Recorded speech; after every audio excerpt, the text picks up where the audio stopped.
A funny thing happened to William and Stanley on their way to college. At what point did you shoot the clerk? They got framed for murder. Whoa! Wait a minute! Now, two kids from New York are in deep trouble. It's time to make your phone calls. The clan's here. They're inbred. They sleep with their sisters. In the deep South. Some of them do. And only one man can save them. We need to call an attorney, a great attorney. He's not your typical hero. We got an attorney in the family. Great, who? He's My Cousin Vinny. You stick out like a sore thumb around here. Oh, yeah, you blend. You graduated from law school 6 years ago. What have you been doing since? Studying for the bar. That's a lot of studying. What's this over here? You never heard of grits? Sure. I just actually never seen a grit before. It's his first case. Now, didn't I tell you dress appropriately? You were serious about that? The way you handled that judge, oh, you're a smooth talker, you are. It's their last chance. The two Utes. Did you say utes? Yeah, two Utes. What is a ute? But with Vinny's style, I wore this ridiculous thing for you. Vinny's girlfriend, We agreed to get married as soon as you won your first case. My biological clock is ticking like this, and the way this case is going, I ain't never getting married. they're dead meat. May I have permission to treat Miss Vito as a hostile witness? You think I'm hostile? Now wait till you see me tonight. Joe Pesci is My Cousin Vinny. You two know each other? Yeah, she's my fiancée. Well, that would certainly explain the hostility.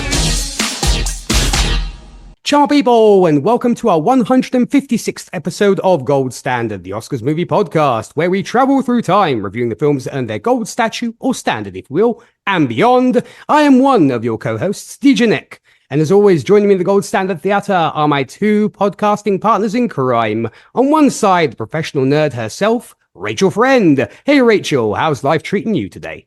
Not bad, not bad. If you are a fan of grits, yes, lots of butter, always.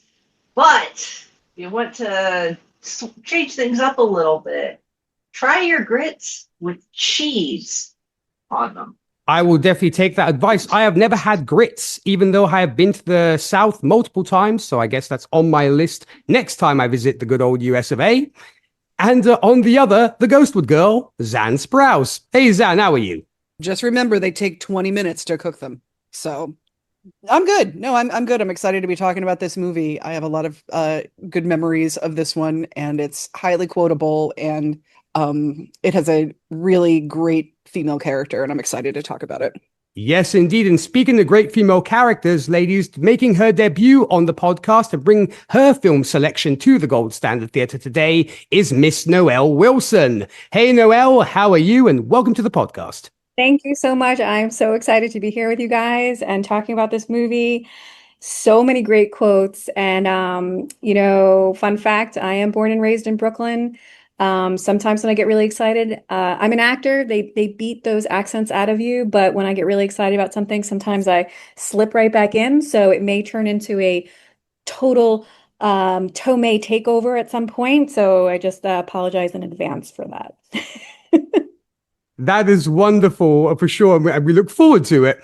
So today, of course, dear listeners, we are reviewing My Cousin Vinny, selected by Noelle. This was directed by Jonathan Lynn. It was written by Dale Lorna, while the score was by Randy Edelman. And an estimate to today's money, adjusted for inflation, this movie cost $30 million to make and made $175 million at the box office. It was released on March the 13th of 92 and has a runtime of roughly 2 hours. So, Noelle, starting with you, as you are our guest today and you're the bringer of today's movie, what are your general thoughts and impressions on My Cousin Vinny?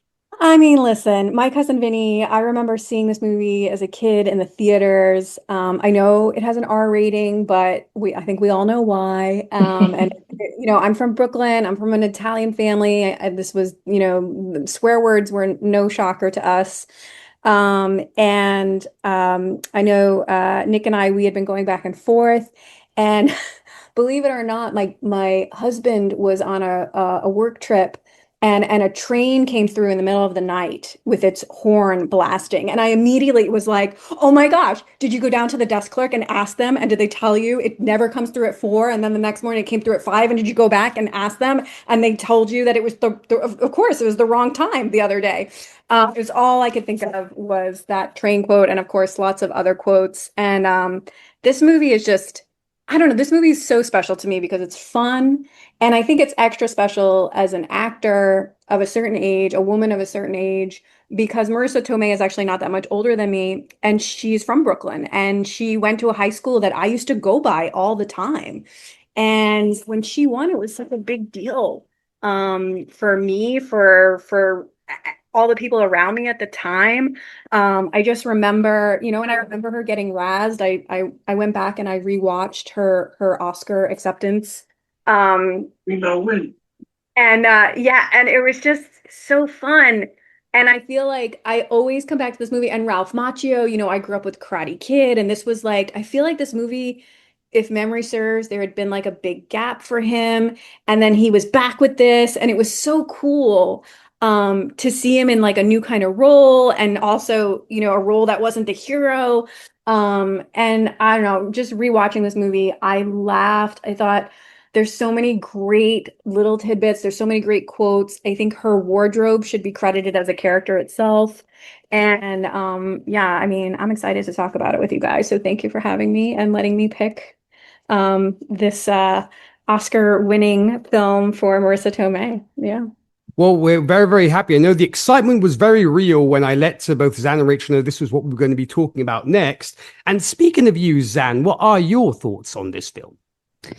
I do like this movie as a northerner. I mean, I'm not from Brooklyn, but I am from the northern. I'm above the Mason-Dixon line. I always enjoy something that sort of pokes fun at the, how do I want to put this, less than savory aspects of the southern part of the United States, mainly being their less than thorough justice system. And similarly to another movie we've done on this podcast, In the Heat of the Night, you have cops and judges and lawyers that are very anxious to just convict the first person they see for this crime, regardless of their guilt.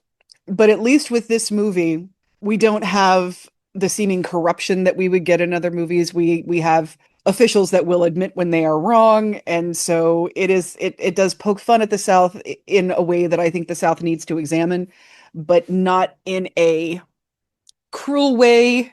And it's an interesting examination of Southern prejudices without being racially motivated, because we forget that prejudices are all different things, and the South is not just prejudiced against people of color. It's very, what are you doing down here, Yankee? The fact that they're, calling him Yankee all the time. And so I always found that amusing with this movie. I love seeing Joe Pesci in a comedic role, but still being Joe Pesci. The Joe Pesci we all know and love, and everything we love about Joe Pesci, but still comedic. We're not just laughing. What am I funny to you? Yes, you are. You're funny to us in this movie. And Fred Gwynne is always adorable to watch. And, growing up with Fred Gwynne as Herman Munster, seeing him in anything else is always entertaining. This is nowhere near as entertaining as his role in Pet Sematary, but it's still pretty good. And listening to him and Joe Pesci go back and forth with, accents and vocabulary and two Utes and all of that is adorable. And, even our interesting misunderstanding that we have about, what happens in prison is funny without being necessarily homophobic, I think. So I think it does a really good job at poking fun at things without stooping too low. And I can't say enough good things about Marissa Tomei. I'll talk more about that when we talk more about Mona Lisa Vito. But she really was fantastic in this. And I'll talk more about the climate of Marissa Tomei from the time, and just how good she is in this movie and how great this character is. Oh, I'm sure there'll be a lot to say about that, about Mona Lisa Vito for sure. And Rachel, what did you make of this one? I'm sure you've watched this one multiple times, seeing as you quoted it. Yeah. I love this movie. I realized as I was, kind of refreshing that I think I have a fondness for, I guess it would be like a subgenre of film, and that is courtroom. But then not all. I mean, when you think courtroom, you think courtroom dramas. Something more akin to like Law and Order, crap like that. Which they do have their place, but I also like courtroom stories that have some humor too. Like I see some parallels to this, and granted, it's a small percentage of that film, but like the final third of Legally Blonde. There's some some cut from a similar cloth. I also like 12 Angry Men, and which we need to do at some point. And there's this great courtroom movies out there. I think it tickles the part of me that wanted to be a lawyer for like half a second and then realized just how boring actually it can be, which, so then he falls asleep at one point. It just goes to show you just how not like Law and Order a lot of a lot of legal stuff is. But I mean,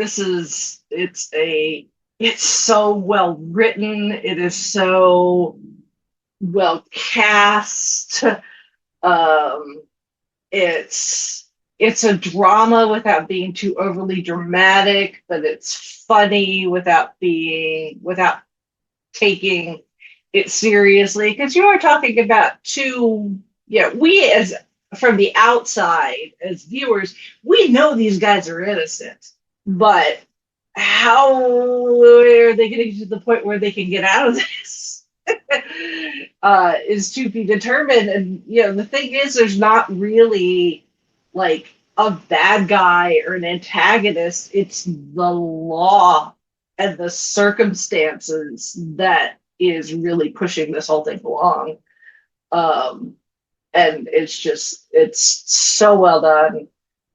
It's extremely legally accurate, actually. And all the car stuff is accurate too. Between the director and the writer, being our director has legal experience, our writer or scriptwriter was a car guy, and did his due diligence as far as like trying to make this as legally accurate as possible. Which you don't have to know that to appreciate it, but once you know that, I think it makes you appreciate it even more. I 100% agree. And to piggyback off what you just said there, Rachel, there is something unexpectedly precise about this film. Because on the surface, it does look like one kind of movie, and then it quietly turns into another, because it begins with the energy of a broad comedy, almost chaotic in places. But underneath that, it's strangely disciplined. I mean, the humor doesn't come from randomness so much as observation, different ways of speaking, different assumptions, small misunderstandings that become enormous once they're placed under pressure. And what I think stands out is how patient it is. It lets situations breathe. It trusts timing. It allows awkward pauses, repetition, tiny details that seem incidental until suddenly they matter. A lot of comedies rush toward punchlines, but this one seems interested in process. And that gives it, I think, a texture that feels more grounded than exaggerated. And I think there's also an affection in it. It pokes fun, as Zan was saying, at institutions and habits and regional differences and confidence itself, but it rarely feels cynical. It seems to believe that competence can appear in unexpected forms, and that appearances are often misleading. And that idea keeps surfacing in very quiet ways. And then there's the craftsmanship. The structure is tighter than people sometimes remember. Information appears casually, circles around, and returns with purpose. And I think the movie makes difficult things feel effortless, which is usually a sign that a lot of care went into it. And what I like most is that it doesn't ask to be treated as important. It's content to entertain. Yet by taking everyday details seriously, it ends up becoming sharper and more memorable than a lot of films aiming for something grander. It does feel, I think, like one of those films that earns its reputation not through spectacle, but through confidence and rhythm and the pleasure of watching something know exactly what it is. So I definitely commend the filmmakers behind this and, of course, the actors, which we will talk about right now. So let's get to our characters on the board, starting with our boys who are accused of murder. We have the aforementioned Ralph Macchio as Bill Gambini and Mitchell Whitfield as Stan Rothstein. So Zan, starting with you, what did you make of Bill and Stan? Oh, these two hapless idiots. I love the innocence that they have of thinking that a cop is going to follow them miles down the road for a can of tuna. I think that's kind of adorable. And the idea that that's why they're in trouble. You know, that they have no poker face, they can't lie, they just know they've been caught, they know they've stolen a can of tuna. And we don't really get a whole ton with these guys.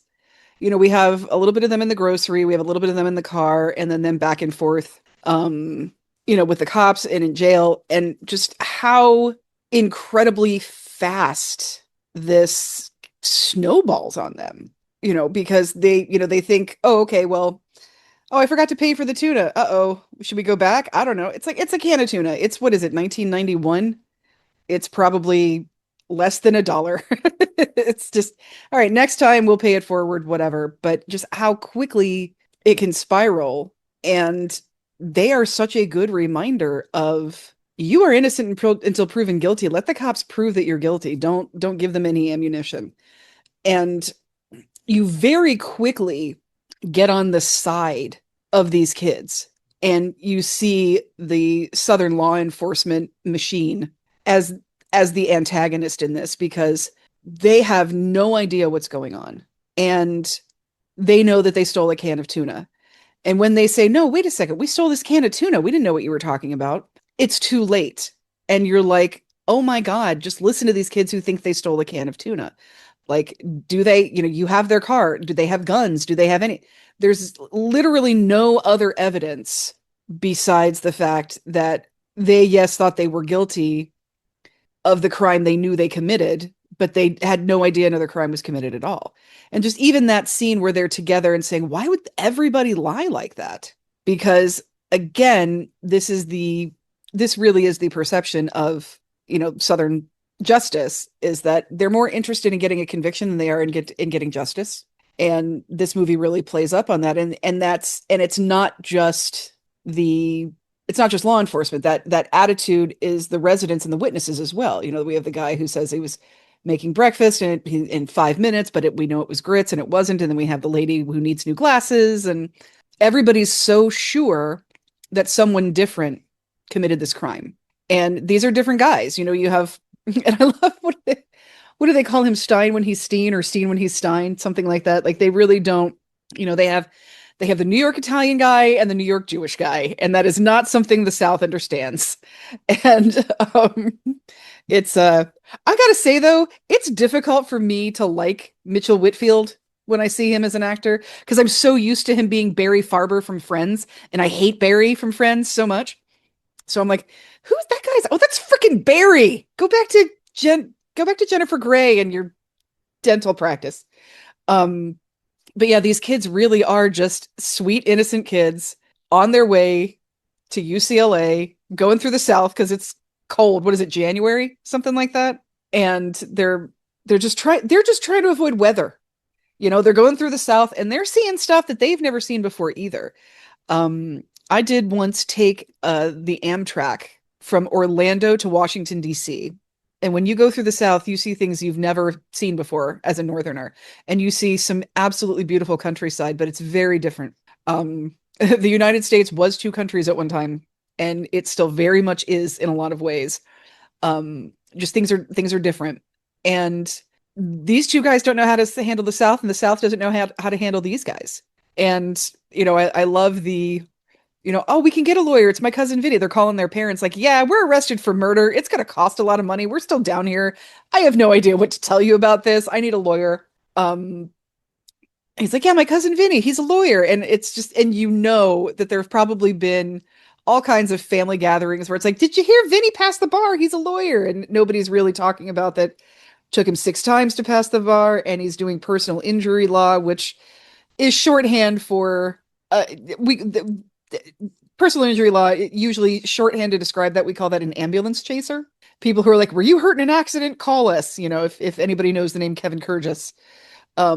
There's personal injury attorneys are the ones that you see on late night television. Trying to the Lionel Hutzes of the world. The Lionel Hutzes of the world, exactly. No, money down. But so he's excited to have his cousin Vinny there, and they're gonna get some help. And of course we have that, like I said, it's kind of funny, the whole that all he knows is that there's sexual assault in prison. That's all Stan understands. And the idea that like somebody is just going to bring someone to their cell to sexually assault them, like that's the part of the process, just shows you how naive these guys really are.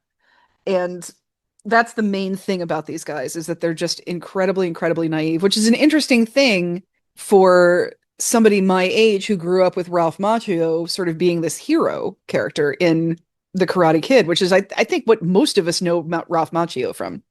It's the I think Ralph Macchio is fully aware that when he passes away, all the newspapers will say Karate Kid actor Ralph Macchio dead at 187 or however old he's going to be. So I never like to jinx anybody, so I always pick a number that is probably impossible. So here he is in this very much a supporting part, but very much still has the presence of a Ralph Macchio. If you like Ralph Macchio and you've never seen Crossroads, I highly recommend watching Crossroads. But yeah, they're just and they want to stick together and they want to stick with Vinny, but Vinny can't sleep. He's fallen asleep. He doesn't know how to dress. He kind of doesn't know how the law works. We'll talk more about that when we talk about Mona Lisa. And he just kind of doesn't know what he's doing.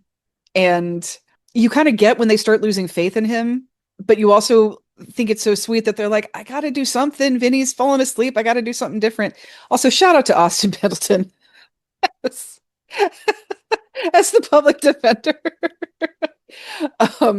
Austin Pendleton is probably best known to Gen X as Doc Hopper's assistant in the Muppet movie. He's fantastic in that. He's also in one of my all-time favorite romantic comedies, What's Up, Doc?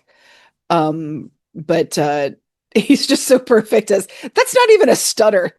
That's just like a nervous panic response. So, and just how immediately their faith goes back into Vinny. I want him. You're fired. That's such an adorable moment.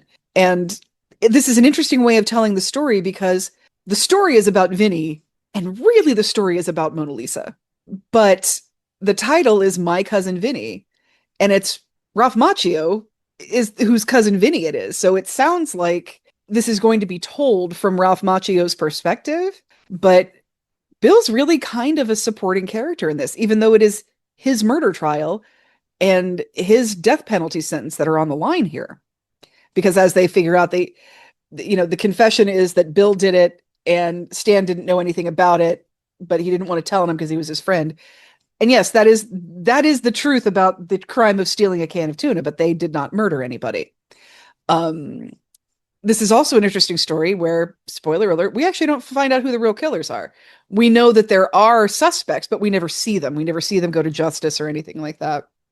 But these characters are interestingly done in the fact that their future hinges on everything around them, but the story is not told from their perspective, really.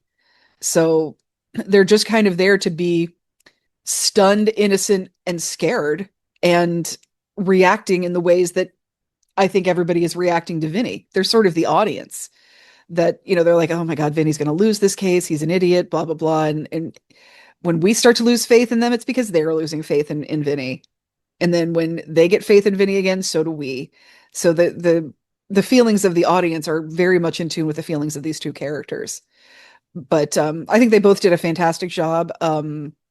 Again, this had been kind of a break for Ralph Macchio. We hadn't seen him in a while because, unfortunately for Ralph Macchio, when you get famous for being a character called the Karate Kid, and then you grow up, there's not a lot you can do there, you know.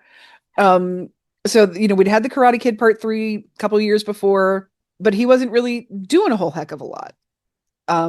He's worked a lot, but it wasn't in anything Karate Kid level until, honestly, YouTube brought back Karate Kid. So, I love seeing Ralph Macchio. I love seeing him doing something different.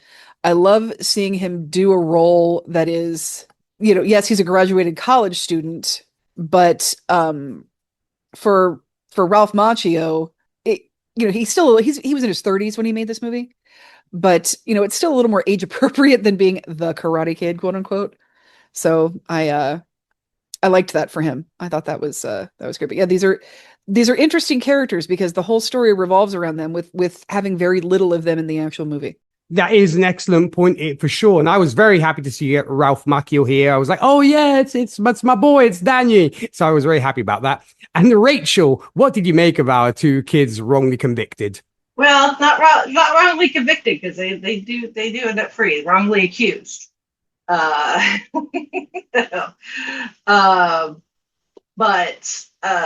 I mean, yeah, you got these two guys. They're in college, so they're adults technically, but they're still not a lot of experience in the real world.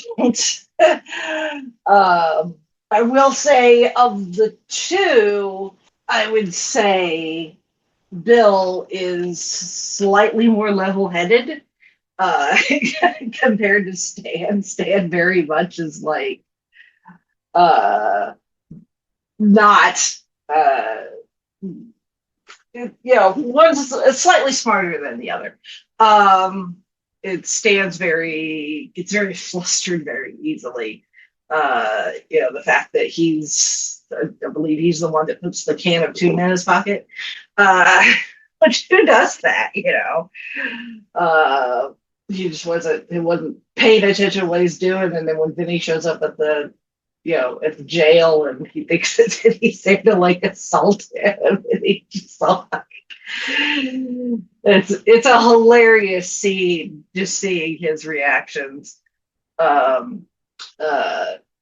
to what Vinny is saying, because he's completely misinterpreted the thing, which, all things considering, Vinny would not normally be meeting his clients there in prison cell. He would be meeting them in an interrogation room or a meeting room. So I guess Stan has slightly some leg to stand on with his concern that there's this random guy showing up to their prison cell. But at the same time, the fact that that's where he took it is just like, I know they're in the South and Deliverance had been out by the point this takes place, so I don't know.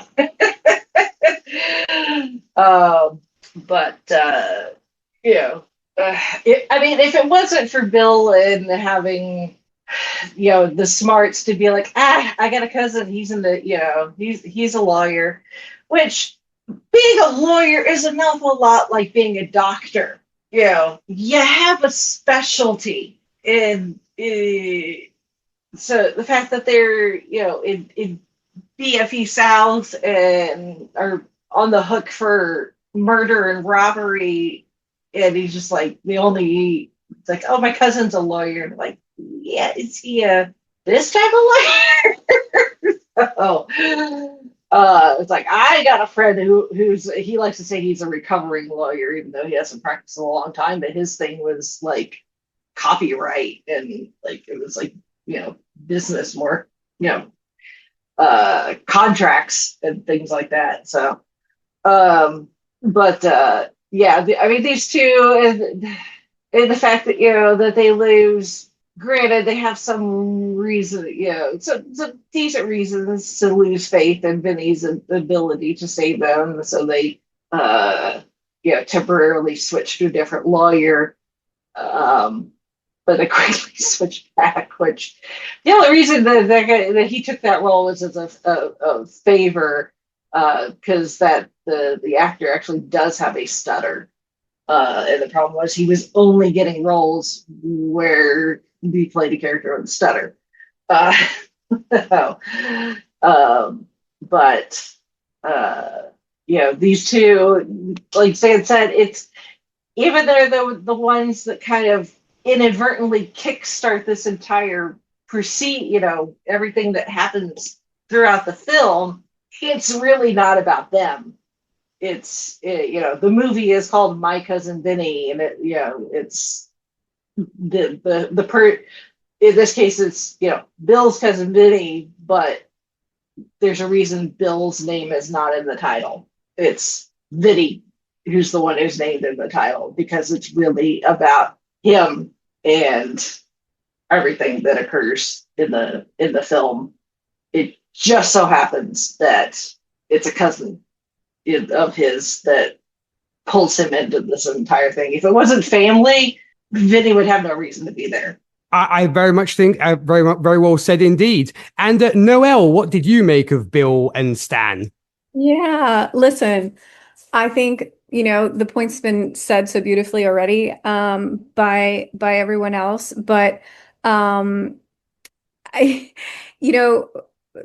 Ralph Macchio in this film, he's so wholesome and charismatic that you're cheering for him from the start, from the moment they are, in the car, and then they're in the grocery store and they're pinching pennies, and like an old couple, Bill and Stan are arguing over the price of beans by a penny.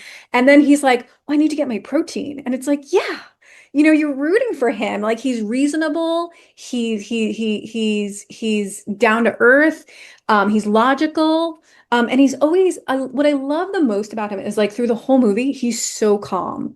I think one of my favorite lines that continues to this day, all these decades later, to stick with me, is when the police are questioning him in the office, and the police say, "And that's when you killed the clerk." And he's like, "I killed the clerk? I killed the clerk?" And then it comes back to bite him in the ass, because we all know that when he said it, he was asking a question, but when it's read back, it says, "I killed the clerk, I killed the clerk." And, they're just, to everyone's point, they're just out to get him. Another, just a side note, something I really love about this film, and it's been brought up, is how, in the South, they are just by the law, and they are out to get these two guys. And yet it's so humorous how easily at the end, everyone is like, "Oh, I was wrong. Oh, yeah, I was wrong. Oh, yeah, I was wrong too." And then everything works out, which to me is beautifully part of this humor that's set up. But yeah, I too love that Stan has this neurotic impression. And yes, I also always see him as Barry and Friends, and equally, have to wash my mind of that. Um, but I do that scene where Vinny comes to the jail cell and he is just freaking out, and it's so beautifully, comically written that every line just has a double meaning, and we know it. It's such a beautiful example of the perfect kind of irony where the audience knows something that the character doesn't know, and it's so humorous. And a lot of this movie is like that. And then, Bill wakes up from his nap, and just like, it's like, "Oh, it's my cousin," And I think another favorite part of mine with Bill is when Stan is like, "I don't want him. Like, he's done. Like, what are we gonna do?" And Bill's like, "Don't you remember at so and so's wedding, there was a magician, and Vinny called him every time, every time. No, it's in his pocket. No, it's on his thing." And he's just rooting for him. And, like, just to bring that back to something that was said earlier about how the film is called My Cousin Vinny. And every poster, I was Googling while you guys were talking, the poster, every single poster is not just Vinny. It is Vinny and Mona Lisa, because we all know that in any great movie, in any great comedy especially, you have to have a buddy that is there telling you you can do something when you feel like you cannot. And this whole movie is everyone telling Vinny he cannot. And she is there to tell him, "You can. I'm rooting for you. You can do this." I know we'll talk about them in a minute. But I don't know. I love Bill in particular. It makes me think back to, like, yes, I know we touched on the Karate Kid, but even further back into, like, The Outsiders, right? Like, I think a lot of people forget that, I mean, such an A-list, or what turned into A-listers of a cast in that movie. And he has that same wholesome, I don't know. There's something like lonely yet optimistic about him. And I think it tracks like from those early days into this movie. They crack me up. I think, at the end of the day, Bill and Stan, they're like this old married couple. They're going on a vacation and they get into trouble. And it's a lot of finger pointing when they're in the cell, but they come together eventually and they get out of it and it all works out. But yeah, I don't know. I love him. I as much as I want to hate Stan, you need him. You need him. And I think that the writing is solid, and that's why it works because none of them are caricatures. They're all characters with different relationships and different points of view, and I think that's what makes it work, and that's what makes it so real and relatable and funny. I think that's very much why this film has stood the test of time compared to other of its contemporaries, for sure. And yeah, I see these two as an important part of why the film works tonally. Because Stan, I agree with you guys, feels like the more outwardly reactive of the two. He does carry a kind of escalating disbelief that gives the opening sections their energy. There is this sense of someone discovering, piece by piece, that ordinary assumptions no longer apply. And his anxiety often spills outward into frustration and confusion and attempts to make sense of things. And it's funny to watch, but there's also something recognizable in it. He reacts the way a lot of people might react if they suddenly realize that being innocent isn't the same thing as being safe. Bill, yes, does feel quieter and more contained. His stress reads very differently. Rather than constantly pushing against the situation, he often seems to absorb it. And I think that contrast makes the premise feel more human because people rarely respond to fear in the same way. And what I like is that the film doesn't turn either of them into symbols of innocence or endless panic. They still come across as young, imperfect, sometimes not especially composed. And I think their confusion creates a lot of the early comedy, but it also quietly establishes the stakes. If they were exaggerated into pure victims, the movie would become heavier. If they were only there for jokes, the tension wouldn't matter. So they're not the most, and of course they're not the most remembered part of this film, but I think they do an important job. They make the situation feel absurd and serious at the same time. And I think without them feeling believable, the rest of the film would have had a much harder balancing act to do. So very happy to see these boys for sure. So let's get to our titular character and his amazing fiancée. We have Joe Pesci as Vinny Gambini and Marisa Tomei as Mona Lisa Vito. So Rachel, starting with you, your thoughts on Vinny and Lisa? Oh my. I mean, Vinny obviously is the titular character, but Mona Lisa carries a lot of weight in this. When the script was being written, I have to make sure to share some of these video links with Nick so he can put them, on social media so people can see them. There's remember the guy's actual name. You've probably seen him on YouTube, Legal. He sat down and talked with Dale, the writer of the script, and he asked him, he's like, when you're writing the script, did you have any actors in mind? And the time was like, well, you're not really, because you can find yourself writing for that particular person, and if that person doesn't get cast, then the script is wrong. But when they went to sit down with the producers and everything, and they're like, do you have anybody in mind? And his first, because in his mind, Vinny was more like this. Vinny's background was going to be like, he's this tall, kind of, muscular, kind of rocky type, look to him, former boxer that's kind of changed careers and is now decided to become a lawyer, and that's why he's just now finishing law school and passing the bar at his age.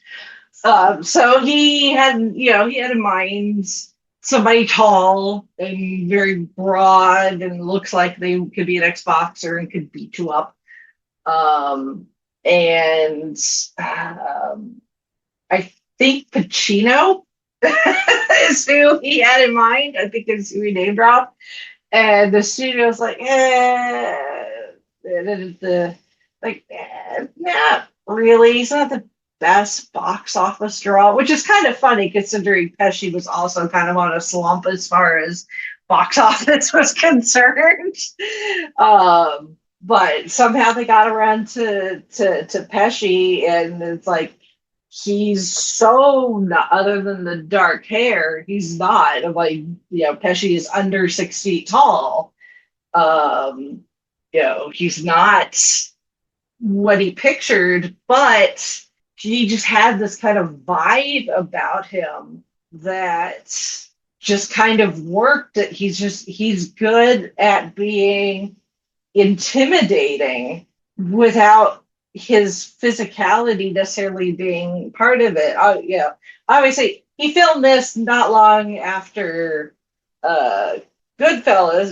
He won the Oscar for Goodfellas, and this came out he was filming this right after winning the Oscar for Goodfellas.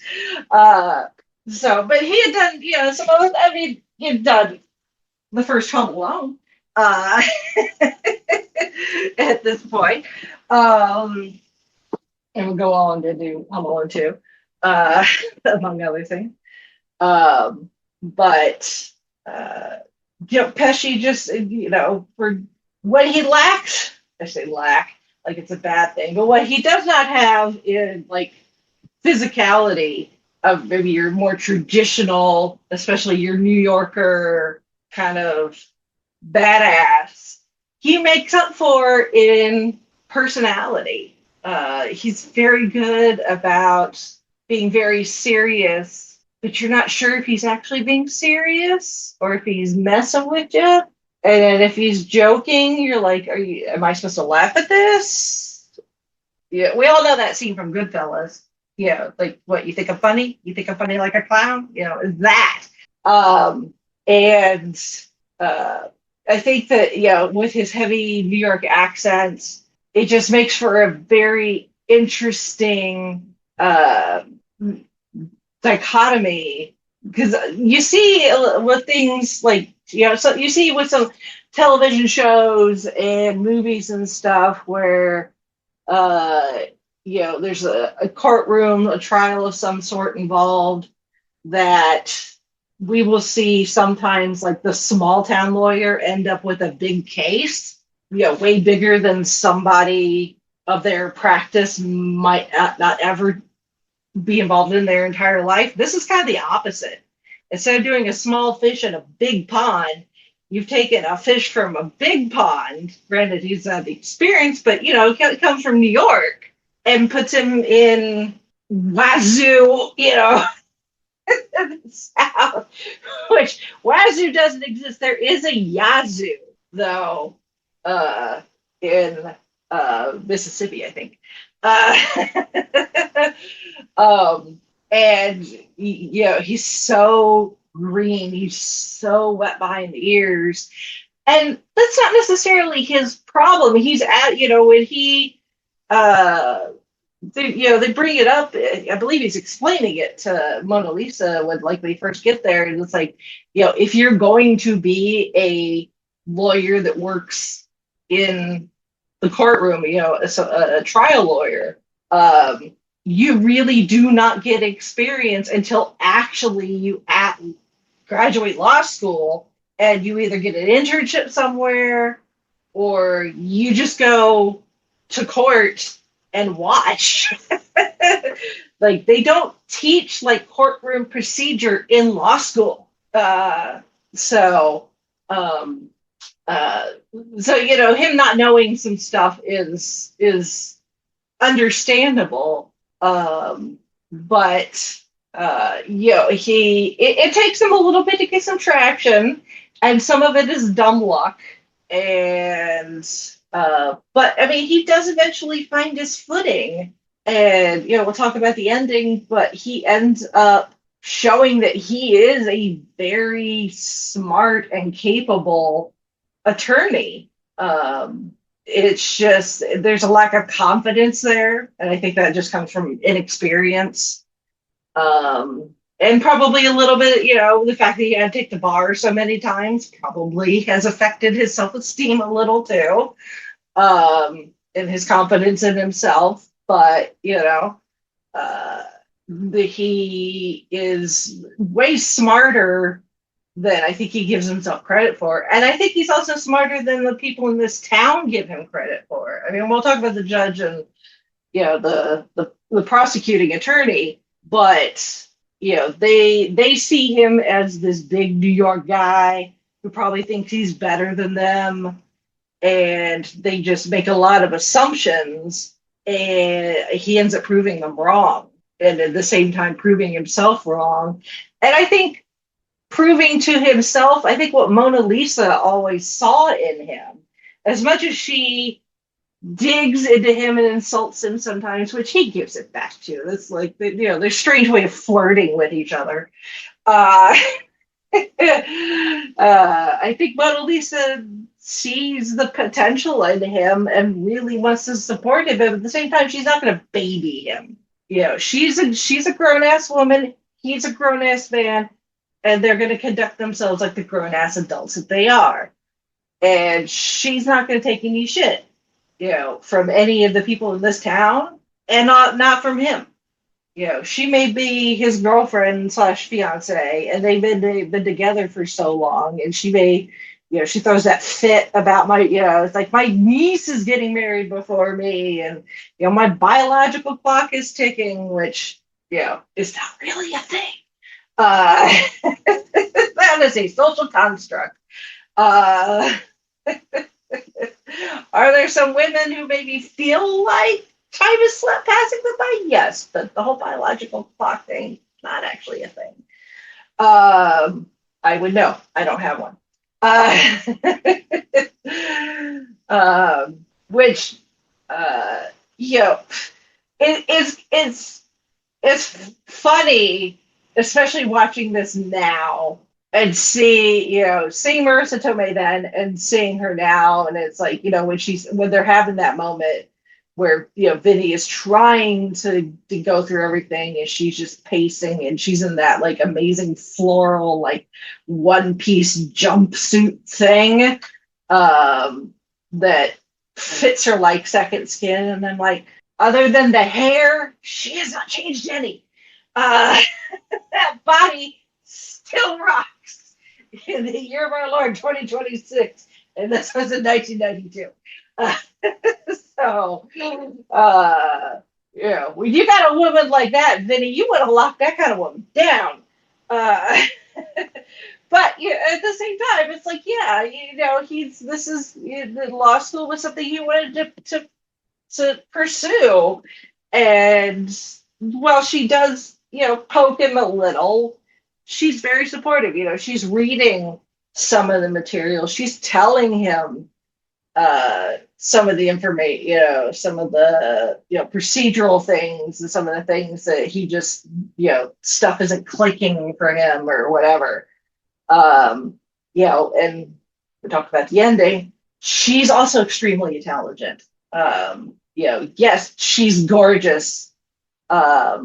She's got that strong accent of hers, but behind all that is someone who's extremely intelligent, very observant, and she may not know everything, but what she does know, she knows. And that turns out to be, did she have to come along with Vinny to this? No, but she did. And it ends up being a blessing for not just Vinny, but his clients as well. It's her encyclopedic knowledge of all things automobile that ultimately, saves the day, and it saves his clients from going to jail.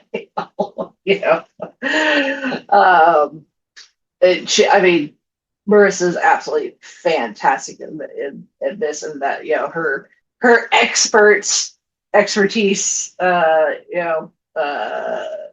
on the stand as an expert witness, is just absolutely one of the most brilliant, you know, moments in a courtroom drama. You know, that's it's up there with, you know, Tom Cruise, you know, antagonizing Jack Nicholson in A Few Good Men, and it's Ella Woods, you know, figuring out the whole perm thing in Legally Blonde, that ends up being the defining moment of the case, and turns things. So, you know, the Dale, the scriptwriter, you know, he's like, he's like, you know, I wanted it to, he wanted it to be as accurate as possible as far as the legalities and the law and everything is concerned. But at the same time, he's like, I'm fully aware that people expect certain, like,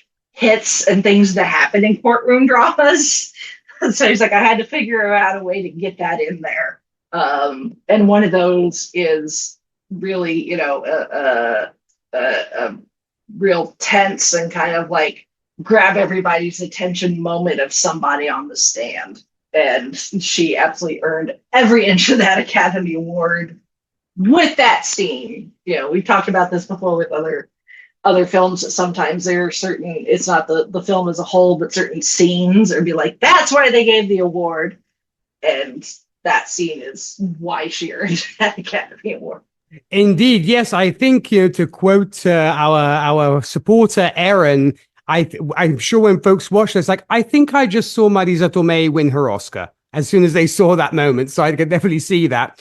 And Noelle, what did you make of our betrothed? I mean, it doesn't get much better than these two for me. I think someone brought up earlier that, you know, just to talk about Vinny first, there are moments where you see the Joe Pesci you're expecting to see, right? Like when he when he comes out of that cabin in his underwear and is shooting the gun wildly at what turns out to be an owl. You know, it's very much the quintessential Joe Pesci that people love, from any mobster mafia movie. And I feel like there's a whole generation of people who know him from Home Alone, and they hate him, you know. And it's funny because to me, I'm one of those people. I hate him. It's a testament to his acting. You know, his character is so despicable in Home Alone, and that's kind of what stays with you. But then you see him in this movie, and you kind of like him immediately, you know. And there's something so charming about him, even though he's not the most attractive, and he's not the tall drink of water. And he's, you know, it's interesting to hear about, you know, the casting choices that were thrown around, or the casting wishes, I should say. And I think what I love so much about him in this film and this character, and it's a testament to the writing and a testament to the acting and the directing, is that, like, he's never disparaging to other people, for as much as they disparage him with the way he talks and they ridicule the way he dresses. And yet he never really gives it back. He does, you know, hit a breaking point, and he does, as we all do, you take it out on the person who's closest to you. At some point, he starts yelling at Lisa towards the end. But he knows his lane, and he has the lane that he's in and he's good at, right? Like when he defends her with the guy who hustled her, you know, and he's like, excuse me, no, we're going to take care of this. And there's never anything happens because he knows, he's so confident, and you love that about him. And then there's the lane that he wants to be in, which is like, I'm the tough guy, but I'm also really smart, but I'm not quite there yet. But I want to be in that lane. And you see his insecurities, and they come through so beautifully. And even, you know, with his clothes, you know, like by the end when he's in that tux and he's like, Your Honor, you told me not to come in this courtroom not dressed. But you know what happened? My suit's in the mud, and we went to get a new one, but the whole store has the flu. The whole store, which I was dying. And so I promised you. And so this is the best I could do. And it's like, even the judge is like, Okay, okay. He's so. I mean, I've been jotting down notes as you guys are talking, and it's like, um, he and it also the other thing too with that regard is it's almost as if you imagine him. It's like he has the best poker face. He will never let you see his cards. Like with the whole running gag of his credentials. Well, what have you won? Oh, win some, lose some. The moment when the judge is like, I called and they've never heard of so and Mr. Gallo, and he's without missing a beat and without poking fun or leading the audience, he's like, Gallo? No, no, no, no, no. I said Callow. And it's just a testament to the writing and his acting. Everything that is set up in this film has a payoff. Like there is nothing wasted. There is no material left on the ground. Everything went into the dress. And it's brilliant. I mean, from her opening with her taking the photos, which we don't realize, and her knowledge of the car and the setup of the grits, and then getting stuck in the mud, which, in her Oscar-winning scene of if you're, anyone from Alabama, if you've been stuck in the mud, that if you press the foot on the gas, one tire is going to spin and the other's going to do nothing, and it's perfect. Everything is set up throughout that whole movie, and they perfectly complement each other to the very end. I mean, I rewatched the ending, which I know we will talk about. But right to that very ending, everything is just like set up, call back so beautifully. And it's a testament to like textbook writing almost, in that everything that can go wrong for this guy goes wrong for this guy. From the suit and from his attire to the car getting stuck in the mud to them not being able to a good night's sleep until he's locked up, which to me is hilarious that he could, sleep through that raid at the prison, and yet he's sleeping like a baby. And yeah, I just, and of course I mean, I think her wardrobe should have, and I'm sorry, I did not look up. It's not like me. I should have looked up who the costume designer was, because the costumes were just phenomenal. And I'm still going to go back and look that up. Because she, to your point, is the same now as she was then. And it's incredible. And I mean, in some ways I want to hate her and kill her, but she's from Brooklyn and I love her, so I'll give her a pass. But her character as well is just so smart, and they're both so unassuming. They have this pride about like, this is who we are. Like when he says to her, well, what do you do? And she says, I'm an out of work hairdresser. No, like no apologies. That's what I do. And this is where I am. Take it or leave it. And her credentials, with all the mechanics and her family and what makes her such an expert. They complement each other so beautifully, and it's so fun. And I realized that she was up for that Oscar with like four other British actresses in very, very serious roles, very serious. And yet she won. And I think it's just a testament to how the movie and her character and her role was so funny because it was sincere. They never make fun of these characters.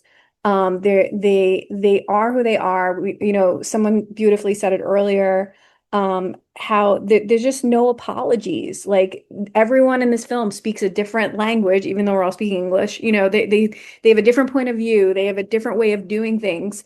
And I just, they're just my favorite. They're just my favorite. And yeah, and her jumpsuits. I really do feel like the jumpsuits really should just like have their own exhibit in some museum somewhere, because they're perfect. And that gray streak in her hair, which I will never forget. It is absolutely gorgeous. So I guess we definitely have to thank Carol Wood, who was the costume designer for this. And yes, she went to do this, My Bloody Valentine, and a couple of others, of course. But yes, Carol was on point when it came to dressing Marisa for sure.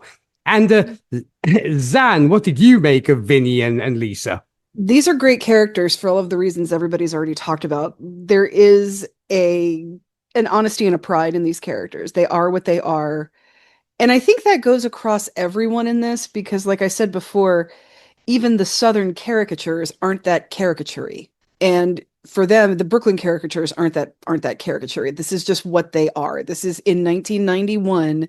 This is what Brooklyn looked like. This is what the South looked like. And it was different. And that's really the only point they're trying to make.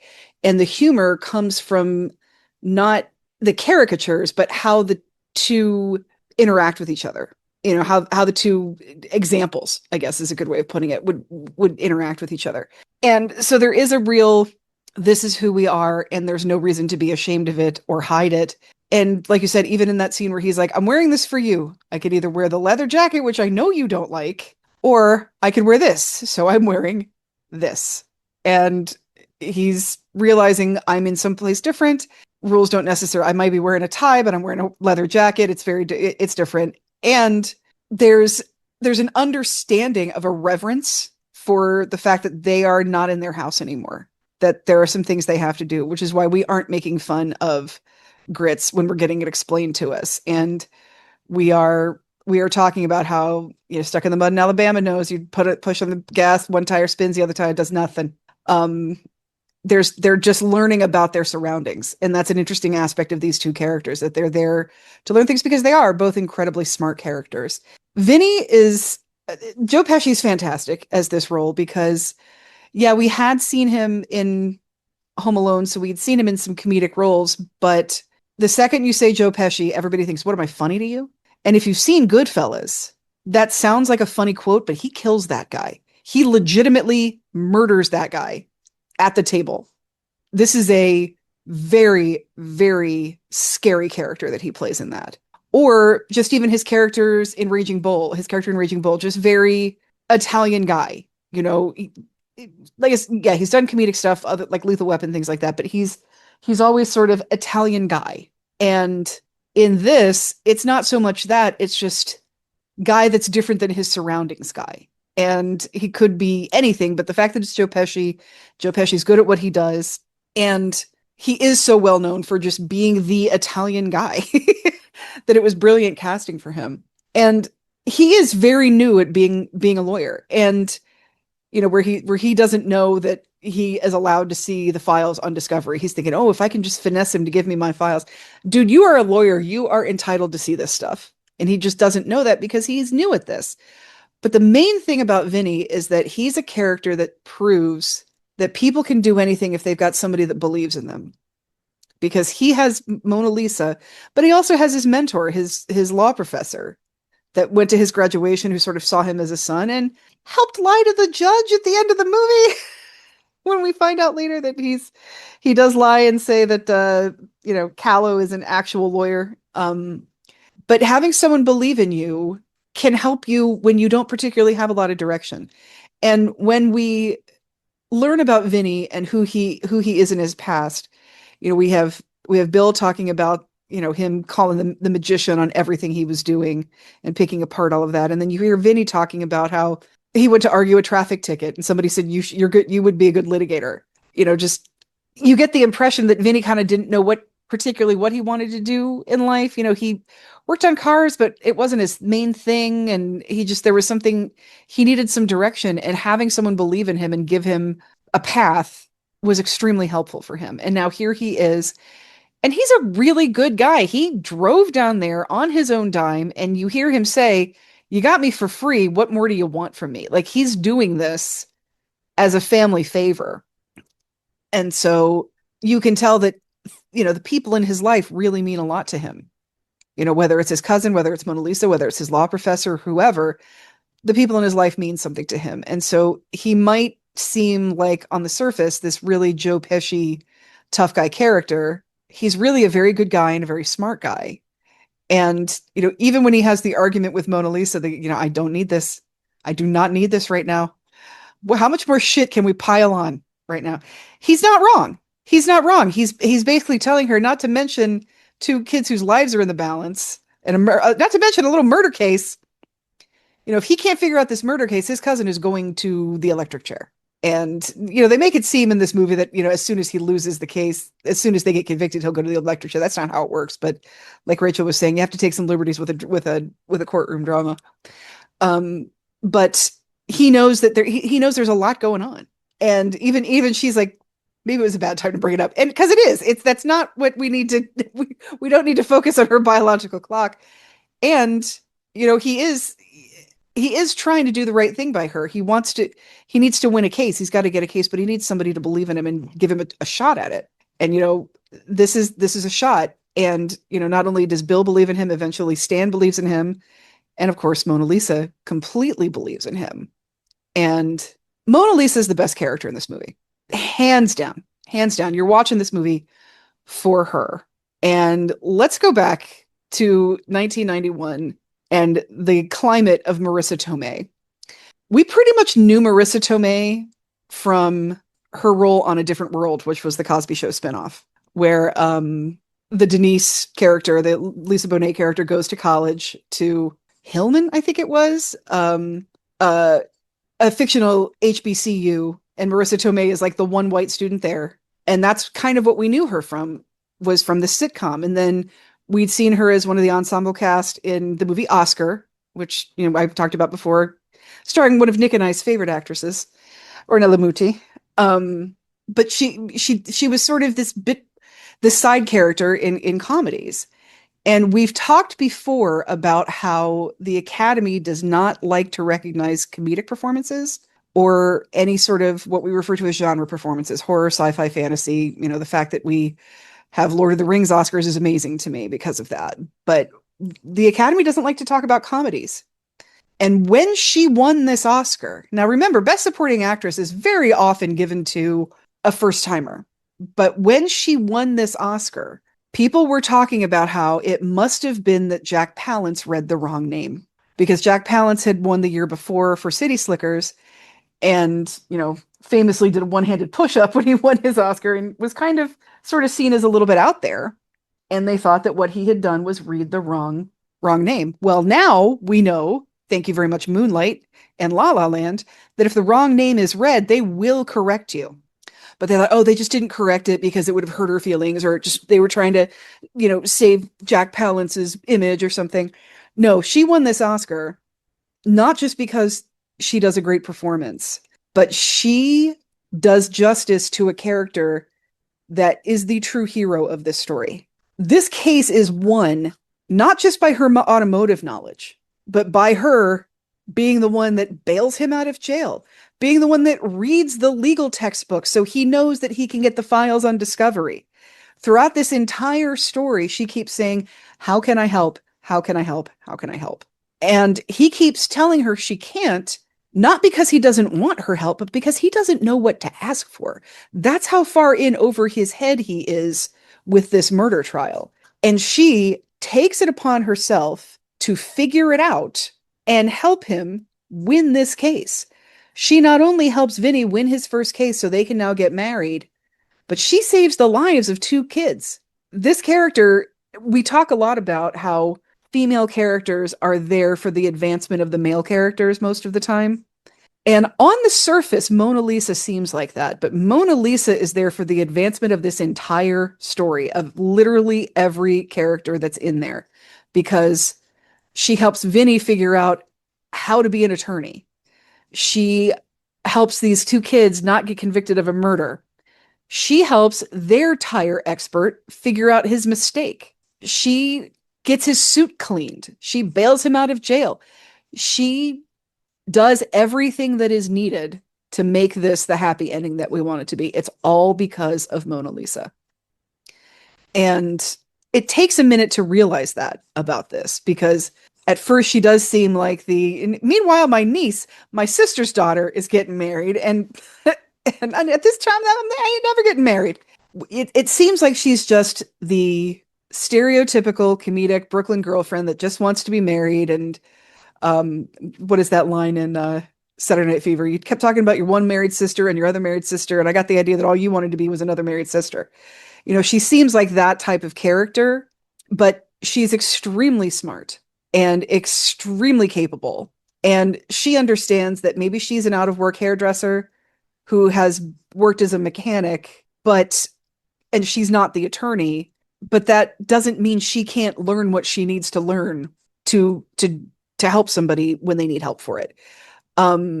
the thing about being an attorney is that, and most professions, what you need to be able to do is learn how to do it. Now, there are some things that you need to have. You need to have that gift for being able to argue or being able to pick apart a situation. You need to be able to have that kind of attention to detail, because obviously Austin Pendleton was able to learn how to become a lawyer and take the bar and pass, but can he actually be a trial attorney and not be able to say anything? No, you can't.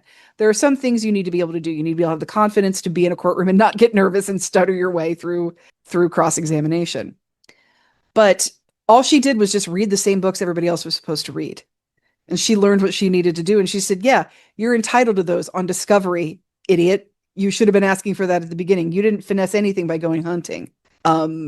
She learns what she needs to learn to get done what needs to get done. She is a woman who gets things done. And she's a very, very impressive person. And like I said, with her, with her 90s outfit and her jumpsuits and her tight skirt and her poofy hair and super red lipstick and all of that. And there is a moment where you're sitting there thinking, like, Mona Lisa, really? These kids are going to die. Can you maybe just put aside your differences and just testify, please?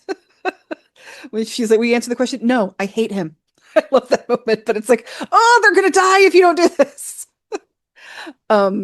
Just her being able to take the right pictures.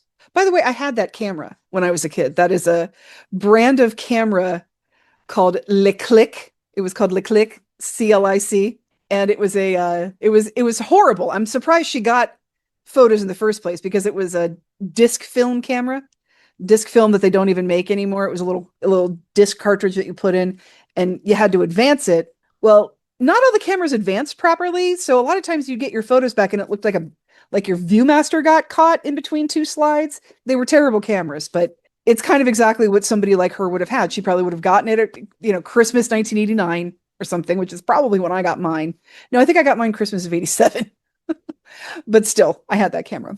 Her taking the pictures and him going through like, oh, look, me in my underwear. Fantastic. I'm glad we have this photo.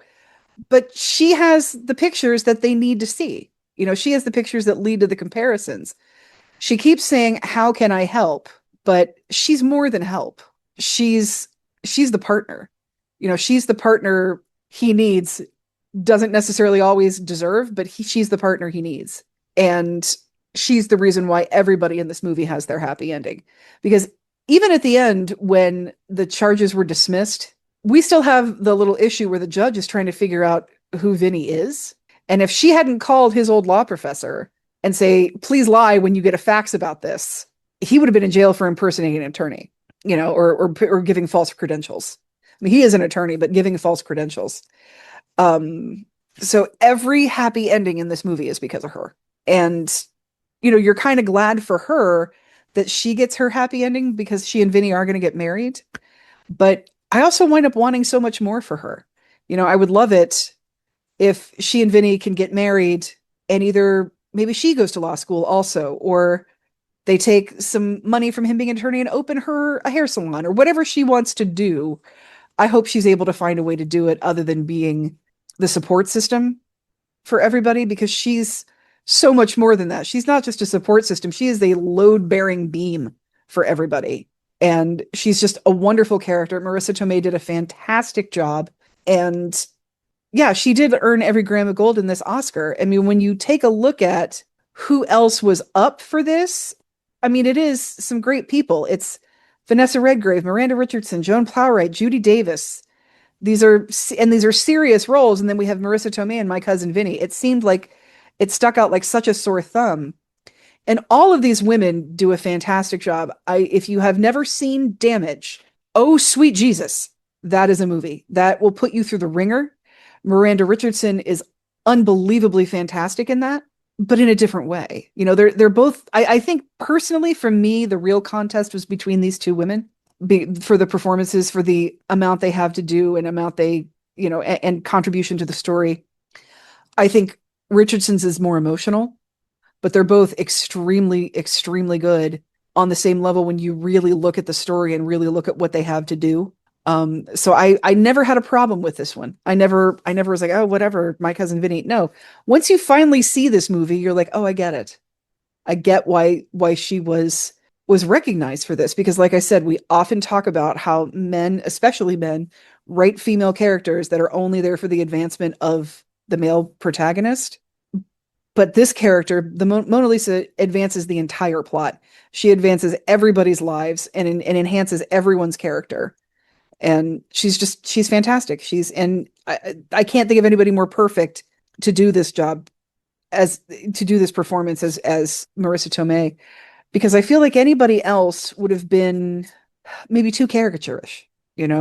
There's an honesty and a reverence to this character that I think Marissa Tomei brings to it, and I think that helps with it, because that helps with these characters being, this is who we are. There's no shame in it. We're just different than this area. We're just different than this part of the country. There is nothing inherently worse or better. We're just different. And it's also an interesting way of saying, okay, yes, maybe she worked in her father's garage as a mechanic. Maybe she comes from a family of mechanics, which in our culture, we do tend to have this skewed mentality about validity of professions based on blue collar versus white collar. Even though if you look at salaries of blue collar jobs, they can be comparable. And you don't necessarily you can live your entire life and never need an advertising executive. You'll always need a mechanic. You'll always need an HVAC guy. You'll always need your garbage removed. So it's a very skewed perception, in my opinion. And when you compare her testimony with the testimony of the expert, whose job is also to know a lot about cars, but he doesn't have the Brooklyn accent. He's wearing a suit. He seems like he's the more professional, but she's the more knowledgeable. And so there's a lot being said between the lines with this character. And she's the reason you're watching this movie. I 100% agree. And that is probably why my grandmother wanted me to watch this way back in the 90s when she brought it over from England and was like, you have to watch this. And she recorded it for me because, grandma being grandma, wherever she is, I'm sure she's looking down, smiling on us. But that said, I often jokingly like to say that what us Italians exported to the US was great food, proficient sex, and the mob. Because as you hear the name Gambini, you think, of course, the notorious Gambino family, where John Gotti of said family was holding court during the time this film was made. And sadly, the family is still active in New York with Lorenzo Mannino. That aside, these two are really the engine of the film. Vinny is one of those comedy protagonists who work because the movie never fully protects him. He's not introduced as polished or admired or obviously in control. He walks into situations underprepared, gets frustrated, overestimates himself, and has to adapt constantly. What I think makes him likable isn't that he's effortlessly clever, it's that he keeps engaging instead of folding. And there's also, I think, something satisfying about how practical his intelligence is, because he notices details. He pushes back when things don't make sense. He doesn't fit the image of authority people expect. And the film gets a lot of mileage out of that tension. It's partly a comedy about someone being underestimated and partly about earning legitimacy rather than arriving with it. And then, yes, there's Mona Lisa Vito, who I think is one of the reasons the movie aged as well as it did. She could easily have been written as just the funny partner or the supportive girlfriend, but she isn't. She's sharp and observant and confident in what she knows and completely uninterested in pretending the expertise she doesn't have. The film, I think, gives her a kind of specificity that makes her memorable. Her confidence doesn't come from performing importance. She simply knows things and says them plainly. What I especially like is their dynamic together. They argue, they tease, they get annoyed with each other, and sometimes seem slightly incompatible in the moment, but there is an underlying respect that keeps the relationship from becoming mean. They feel like two people who understand each other's rhythms, even while driving each other crazy. And I think one of the film's nicest choices is that it doesn't treat competence as belonging to one person alone. Their strengths are different, and the story lets both matter. And I think that gives their relationship a feeling of partnership instead of hierarchy, which is part of why people still talk about them decades later. Heck, when I was out for dinner with my mates, I was telling them we're going to be reviewing My Cousin Vinny. There was an uproar. Everyone was like, oh, wow, I remember that movie. Of course, Vinny and Mona Lisa. So everybody was all over it. So you could still see how popular it is today. So let's round off our characters with our judge and prosecutor. We have the aforementioned Fred Gwynne as Judge Chamberlain Holler and Lane Smith as Jim Trotter III. So, Noelle, starting with you, your thoughts on our judge and our prosecutor. Yeah, well, very quickly, I just want to add one other quick thing about Mona Lisa that Zan said about her want. And it's so true that she has this want to get married, but it's rooted in him winning, because he says when he wins his first case, he's gonna, they'll get married. And so she wants him to win. And I mean, you brought out the nerd in me, Zan. I'm gonna go back and I like to do analysis of a character's want all the way through and the tent poles. And I just feel like this movie just as easily could have been called, Mona Lisa. But I digress. The judge and the Jim, the two J's, much like was already said. Hold on, I'm pulling up my little cheat sheet here. Fred Gwynne, of course. I also grew up watching reruns of The Munsters. And he's so endearing. I mean, to this day, before I even rewatched the movie, there's a few lines that will forever be embedded in my head. One, of course, is her biological clock. One, of course, is I killed the clerk. I killed the clerk. And of course, the other is, I'm sorry, two Utes, which I just think everyone knows that line. And what's so, I don't know, charming about what he brings to this film is again, it's a testament to the writing and the directing and just how great he is in the comfortability of knowing that this character lives in a particular world and this is how we do things, and you're going to play by my rules. And he's very judge-like. He's very, he fits the role well, pun intended, in that you come into a courtroom and this is how you do things. And there are moments when you think he's going to agree, and then he says overruled, and he's so expressive that I could watch him in this part for forever. I mean, I tried to watch the movie again, but Hulu changed their thing, and now they want to charge me $8 million to watch it with some other subscription. So I didn't get to go back and rewatch it the way I wanted to. But I was looking up some of his key scenes on YouTube, and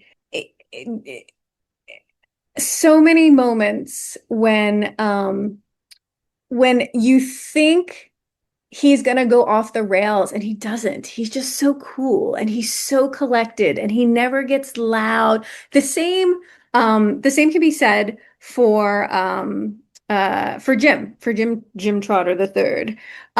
They both have like this cool confidence. I'm sure, Jim even more so, especially when he takes him hunting. And that brings me back to another one of my favorite lines that I forgot to mention when we were talking about Mona Lisa, which is when they're going hunting. And Joe Pesci, Vinny, wants to know, what do you think of these pants? And I wrote it down. She has a line about, you're going to shoot a deer. The deer doesn't care what pants you have on. Like, can we just be real for a moment here? And there's something so unexpected with the character, with Jim's character, in that he does sort of let the line go a little. Now, I bet he's banking on Vinny hanging himself with it, right? But he does like let it out. He does like take him hunting. He does offer all of the records, even though, Mona Lisa divulges after that he's supposed to do that. And then, but then when he also offers his cabin, which to me is then hilarious when you think like, oh my gosh, they're going to finally get a good night's sleep. And no, they end up sleeping in the car, which is even more brilliant when we come to the ending. And again, another point where something that's set up pays off in the end, with the mud and the tires.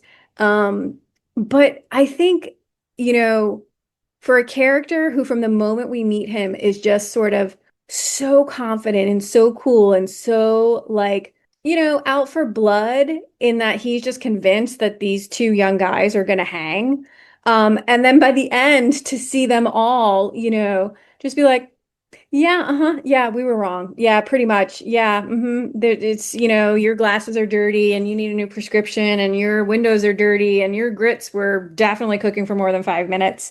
Um, and oh, I did do some of your work for you, you know, when he does get the, you know, the police chief to look something up for him reluctantly. And then everyone at the end just comes back together, you know, all rooted in Jim. And it seems very fast to me, like rewatching it. It seemed really fast when he was like, "Yeah, we're dropping all the charges," you know. And it's like, no, it's so fast, it's over, it's done, and then it's not because you know Vinny's still running from the judge, who you think you know that's it, that's gonna ruin it all is when the judge comes up to him and finds out the truth about who he is, and then yet again we are surprised in that beautiful moment. And it's endearing, and you're almost like, oh, if this was like a TV show, I could see Vinny and the judge having like a spin-off here because they actually would get along and they would be the odd couple.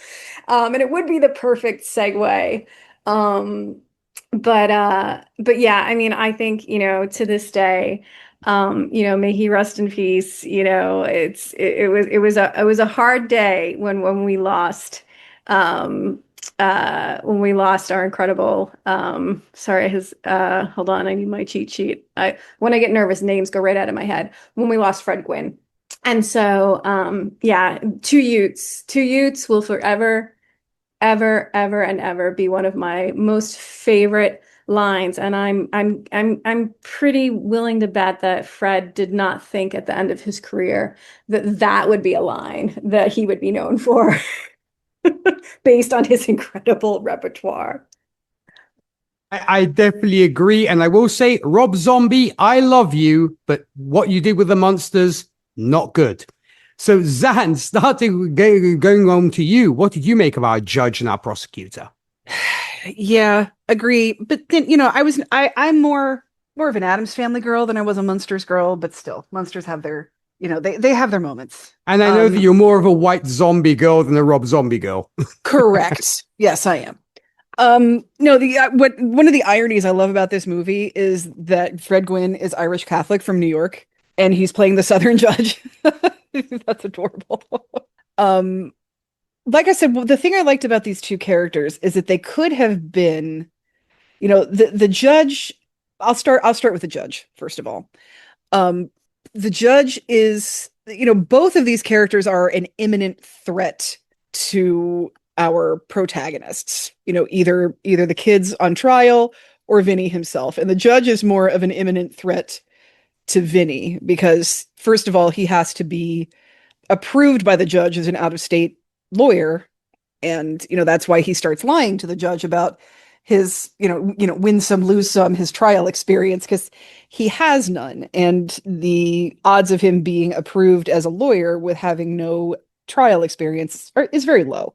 So, and you have him saying the things like, you know, I require some things in my courtroom, you know, a certain respect, a certain level of carrying yourself, all of those things. And, you know, we have the, you know, I'm going to hold you in contempt, and the constant contempt for either speaking or not knowing when to speak, or even just the clothing he's wearing.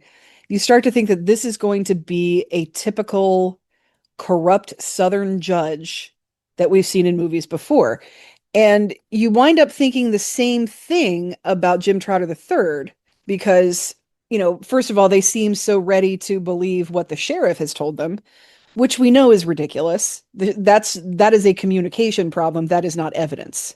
And, you know, all of this circumstantial evidence that these two people, you know, our judge and our district attorney, are so willing to believe and so ready to believe and so ready to pin on these kids. Because again, it's more about conviction than it is about justice. We have that trope, but these guys turn out to be decent guys. That the contempt charges are not being handed down as a way to sabotage the defense.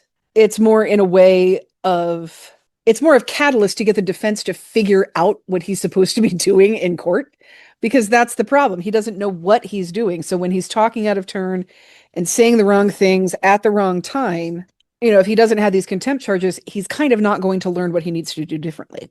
So we learn pretty quickly that the judge is not there to sabotage him. The judge is there to be sort of comedically threatening in that sense of, who are you? I made some phone calls. And this is back in the day where you do have to make phone calls and faxes. There's no Googling this guy's name, okay? It's very different. If he had Googled a different name, he would have figured something out. And I do love that scene. Yeah, Judge Gallo, I heard a lot about him in the papers. Yeah, you didn't read him, did you? Because he's dead. So again, Mona Lisa figuring stuff out. But so I kind of like that, because like I said, this movie could have very easily devolved into making fun of New Yorkers and making fun of Southerners, which is those are both tropes that we see a lot in American storytelling. And they're very facile, if you ask me. The South is an easy target for the North, and the North is an easy target for the South. So the fact that these were two decent guys was kind of nice, that they are used to, when he's saying that, you may think that we're backwards down here, but we have a system of justice that's beyond compare. And you're like, do you though? Do you really? Because your sheriff is kind of an idiot, and just way too quick to assume, okay, well, these guys are from out of town, they must have done it. Like I said, it's just like in The Heat of the Night. He goes to the bus station, he sees a black guy there, he's like, all right, I found him. Like, what? Okay. Like he's a murderer because he's waiting for a bus? Like, the hell is wrong with you here? And I think because we have that cinematic history, we are able to sort of follow along with that trope, but it's more respectful than I think than it could have been. And I think that's great, because with Jim Trotter III, he really does sort of seem like he needs to be wearing like one of those 3-piece white suits, like the old-timey Southern lawyer. The one I always go back to is the genetically engineered bird lawyer from Futurama, but he's still wearing like the Colonel Sanders suit. It's incredible. I'm sorry, I thought you was corn. But that trope, he could have very, very easily been that trope. And when you hear him talking about how he had been a defense attorney, but he realized that he was defending like guilty people. And we all know that private practice attorneys, that's where the money is. The money is not being in the district attorney's office. So I think that is supposed to say something about his character, that he is more interested in winning than he is in making money. And so that makes you wonder about him. Are you more interested in winning in the sense that you are making justice happen? Or are you more interested in your conviction numbers? Because it starts out that the conviction numbers are the most important thing, because otherwise you'd think they would be like, wait a minute, all you did was steal a can of tuna? Well, what's the heck with these other guys? And what are the astronomical odds of 2 cars being made by GM, both being available in metallic mint green, committing a crime at that particular convenience store within an hour of each other? Like, that is unreal. And so you kind of get it, but you also are like, you guys are not listening. These are very, because we know the story, these are very obviously not the guys. And so, Jim Trotter III, like I said, he really seems like he's interested in the conviction more than the justice. And you start to worry. You're like, wait a minute, you're going to go hunting with this guy? Like, is he going to kill you? Like, okay, so he says you can stay at his cabin. Is that because he wants you to be late for court? Like, he knows you're going to get stuck in the mud? You kind of don't know. But at the end of the day, he's kind of a decent guy too. He's able to see the evidence in front of him. And especially because you also start to think, you have all of these back and forth moments with him where, you have them interviewing the jury, and he's interviewing that one juror saying, I think it should be left up to the victim's family. Well, what if this happens? Fry them. The prosecution approves this juror. You know, he seems like he's very biased and very happy with the bias. But at the same time, when Mona Lisa gives her credentials, he's like, okay, she's an acceptable witness. Like, he understands that this is going to be worthwhile. He can't argue his way out of her knowing the facts, essentially. So he's nowhere near as bad of a guy as I think we as an audience are expecting him to be. And I think that was a clever way of doing it, because, like I said, we are expecting the corrupt Southern lawyer. The fact that it's January, we don't have fans in the courtroom. That'd be the only other Southern courtroom trope that I think we would have, is everybody with fanning themselves in the courtroom because it's so hot. But, you know, we're expecting this sort of corrupt prosecutor, I don't know how they do things up in New York, but here that sort of, you're expecting that kind of thing. And you sort of get it, but then you realize at the end, like, no, this guy probably actually did switch over to the prosecutor's office to put away the criminals he was defending because he didn't like defending criminals. Yeah, maybe he has a better winning rate, but it's because he knew the people he was defending were guilty. And so he's a little bit more okay with being a prosecutor at that point. And, and just even the way he talks to Vinny, like, he just sees that they're both lawyers. It's nice to have the competition. They're both lawyers. And, I liked that these guys were both nowhere near as bad as the tropes that they seemed to be following allowed them to be. And, like I said, I really don't think that Vinny would have gotten away with this in real life, but I'm glad he does. I think we're all very happy that he does get away with it, for sure. And like you were saying, Zan, that is definitely a big thank you to Lisa because of that reason. And Rachel, what did you make of our judge and our prosecutor? Yeah. What's funny is the judge has a Yale. His degree is from Yale, and Frank Gwynn went to Harvard. Because of the Ivy Leagues, they are rivals. Yeah, it does. I think the fact that they wanted this to be accurate as far as the legal side of it is what kept it from getting tropey, where they could have really leaned into the hard ass Southern judge who, I mean, he did find Vinny, in contempt a number of times, but. In Vinny's case, it's like, finally, I get a good night's sleep. I don't think he was too concerned about it. But, when Vinny tried to, he explained the suit thing, and the judge was all like, okay, you got a point, and even by it's funny because, he gives Vinny that book, because he wants him to be familiar with, the rule of the law there, because the rules, the laws and statutes and stuff can vary from state to state. Even if Vinny was a seasoned trial lawyer, he would only be seasoned in New York and be familiar with New York law. The thing is, I found this really interesting. The thing is, he essentially gave him a week, a couple of days, a weekend to try and familiarize with himself with just, with Alabama law. Alabama's constitution is one of the longest ones in the United States. It is over 300,000 words long. In comparison, the U.S. Constitution is slightly over 4,000 words long. So Vinny was not going to be, unless he had a photographic memory. There was no way he was going to be able to. But I mean, for the sake of the movie, they truncated everything anyway, and condensed it for time. But it is kind of funny. It's like, here, familiarize with yourself with our laws.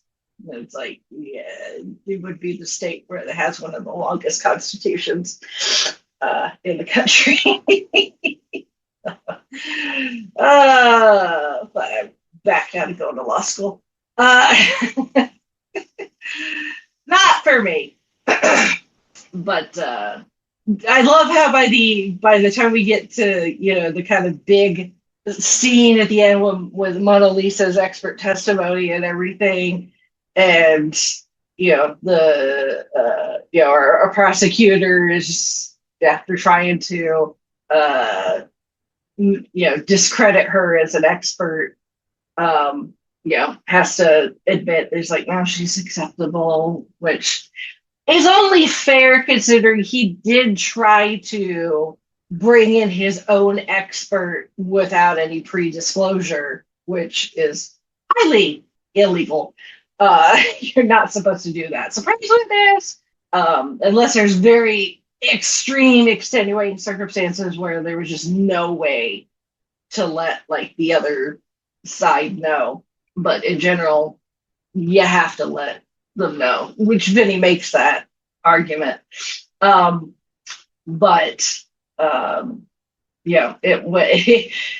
Lisa is explaining all these things about the cars and the positive attraction and all that fun stuff, and it went whoever it is was all like, I think Vinny asked Mona Lisa, or Mona Lisa asked Vinny, she's like, would you like me to explain this to you? And Vinny was like, absolutely. And the judge is like, I would like to hear it too. He's just like, so am I. You've got my attention. And that's one of those like little moments that it strikes me as funny every time I see that particular bit. And then you've got your prosecutor, which again, he easily could have been more of a snake in the grass, playing dirty tricks, playing the small town, everybody knows everybody, pulling favors because, somebody did something for him once. And in small towns like that, you don't want to make any enemies because, again, everybody knows everything. But he doesn't do any of that. Which again keeps it from getting tropey and makes it much more realistic while still being interesting. That's the thing, is like you kind of do expect somebody, especially the your judges, your whoever, if our main character is a defense attorney, then we're talking prosecution or vice versa or whatever. That sometimes the stenographer, the bailiff or whatever, that sometimes some of those characters can get a little caricaturish. But they did not do this. They did not do that in this. It is still, while the characters still have personality and have they are their own distinct person and character. They are not. They're not tropey. They're not caricatures, but they're still interesting. And it's just one of those things where it's like, as great as the cast in this is, we do have to give, I think, some kudos to both our scriptwriter and our director for creating the blueprint and sticking with that, so that we got characters like these, where this really could have just been very dry if they wanted to keep it legally accurate, but it's not, which I think is fantastic. So you got two great character actors here. I grew up on Nick at Night, so reruns of The Munsters. Absolutely. That voice is unmistakable. And Lane Smith, I wasn't a diehard watcher, but I did catch the occasional episode of Lois and Clark: The New Adventures of Superman, where he played Perry White. And he was, for those of us of a certain age, he was Emilio Estevez's coach in the Mighty Ducks movie. The character Emilio Estevez plays when he was younger and in Pee Wee hockey. So, he's also a network too. Just really. He most certainly is. And yeah, I agree. I mean, I think these two are interesting because they represent two different kinds of authority, and the film treats them differently than people often remember. You know, because our judge could have been written as a simple obstacle or, as you guys were saying, a caricature, but he's more controlled than that. He's strict and he's formal and he's visibly irritated at times and very attached to order and procedure. And a lot of the comedy, I think, comes from the clash between his expectations and the energy brought into his courtroom. But I don't think the film portrays him as unfair. If anything, he does come across as someone trying to preserve standards in an environment that keeps becoming stranger than expected.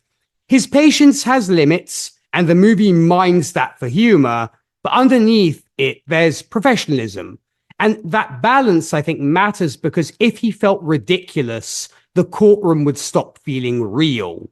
Whereas with Jim, I think he plays a subtler role. He's polished, he's conventional, and he carries himself with the confidence of someone who belongs in that setting.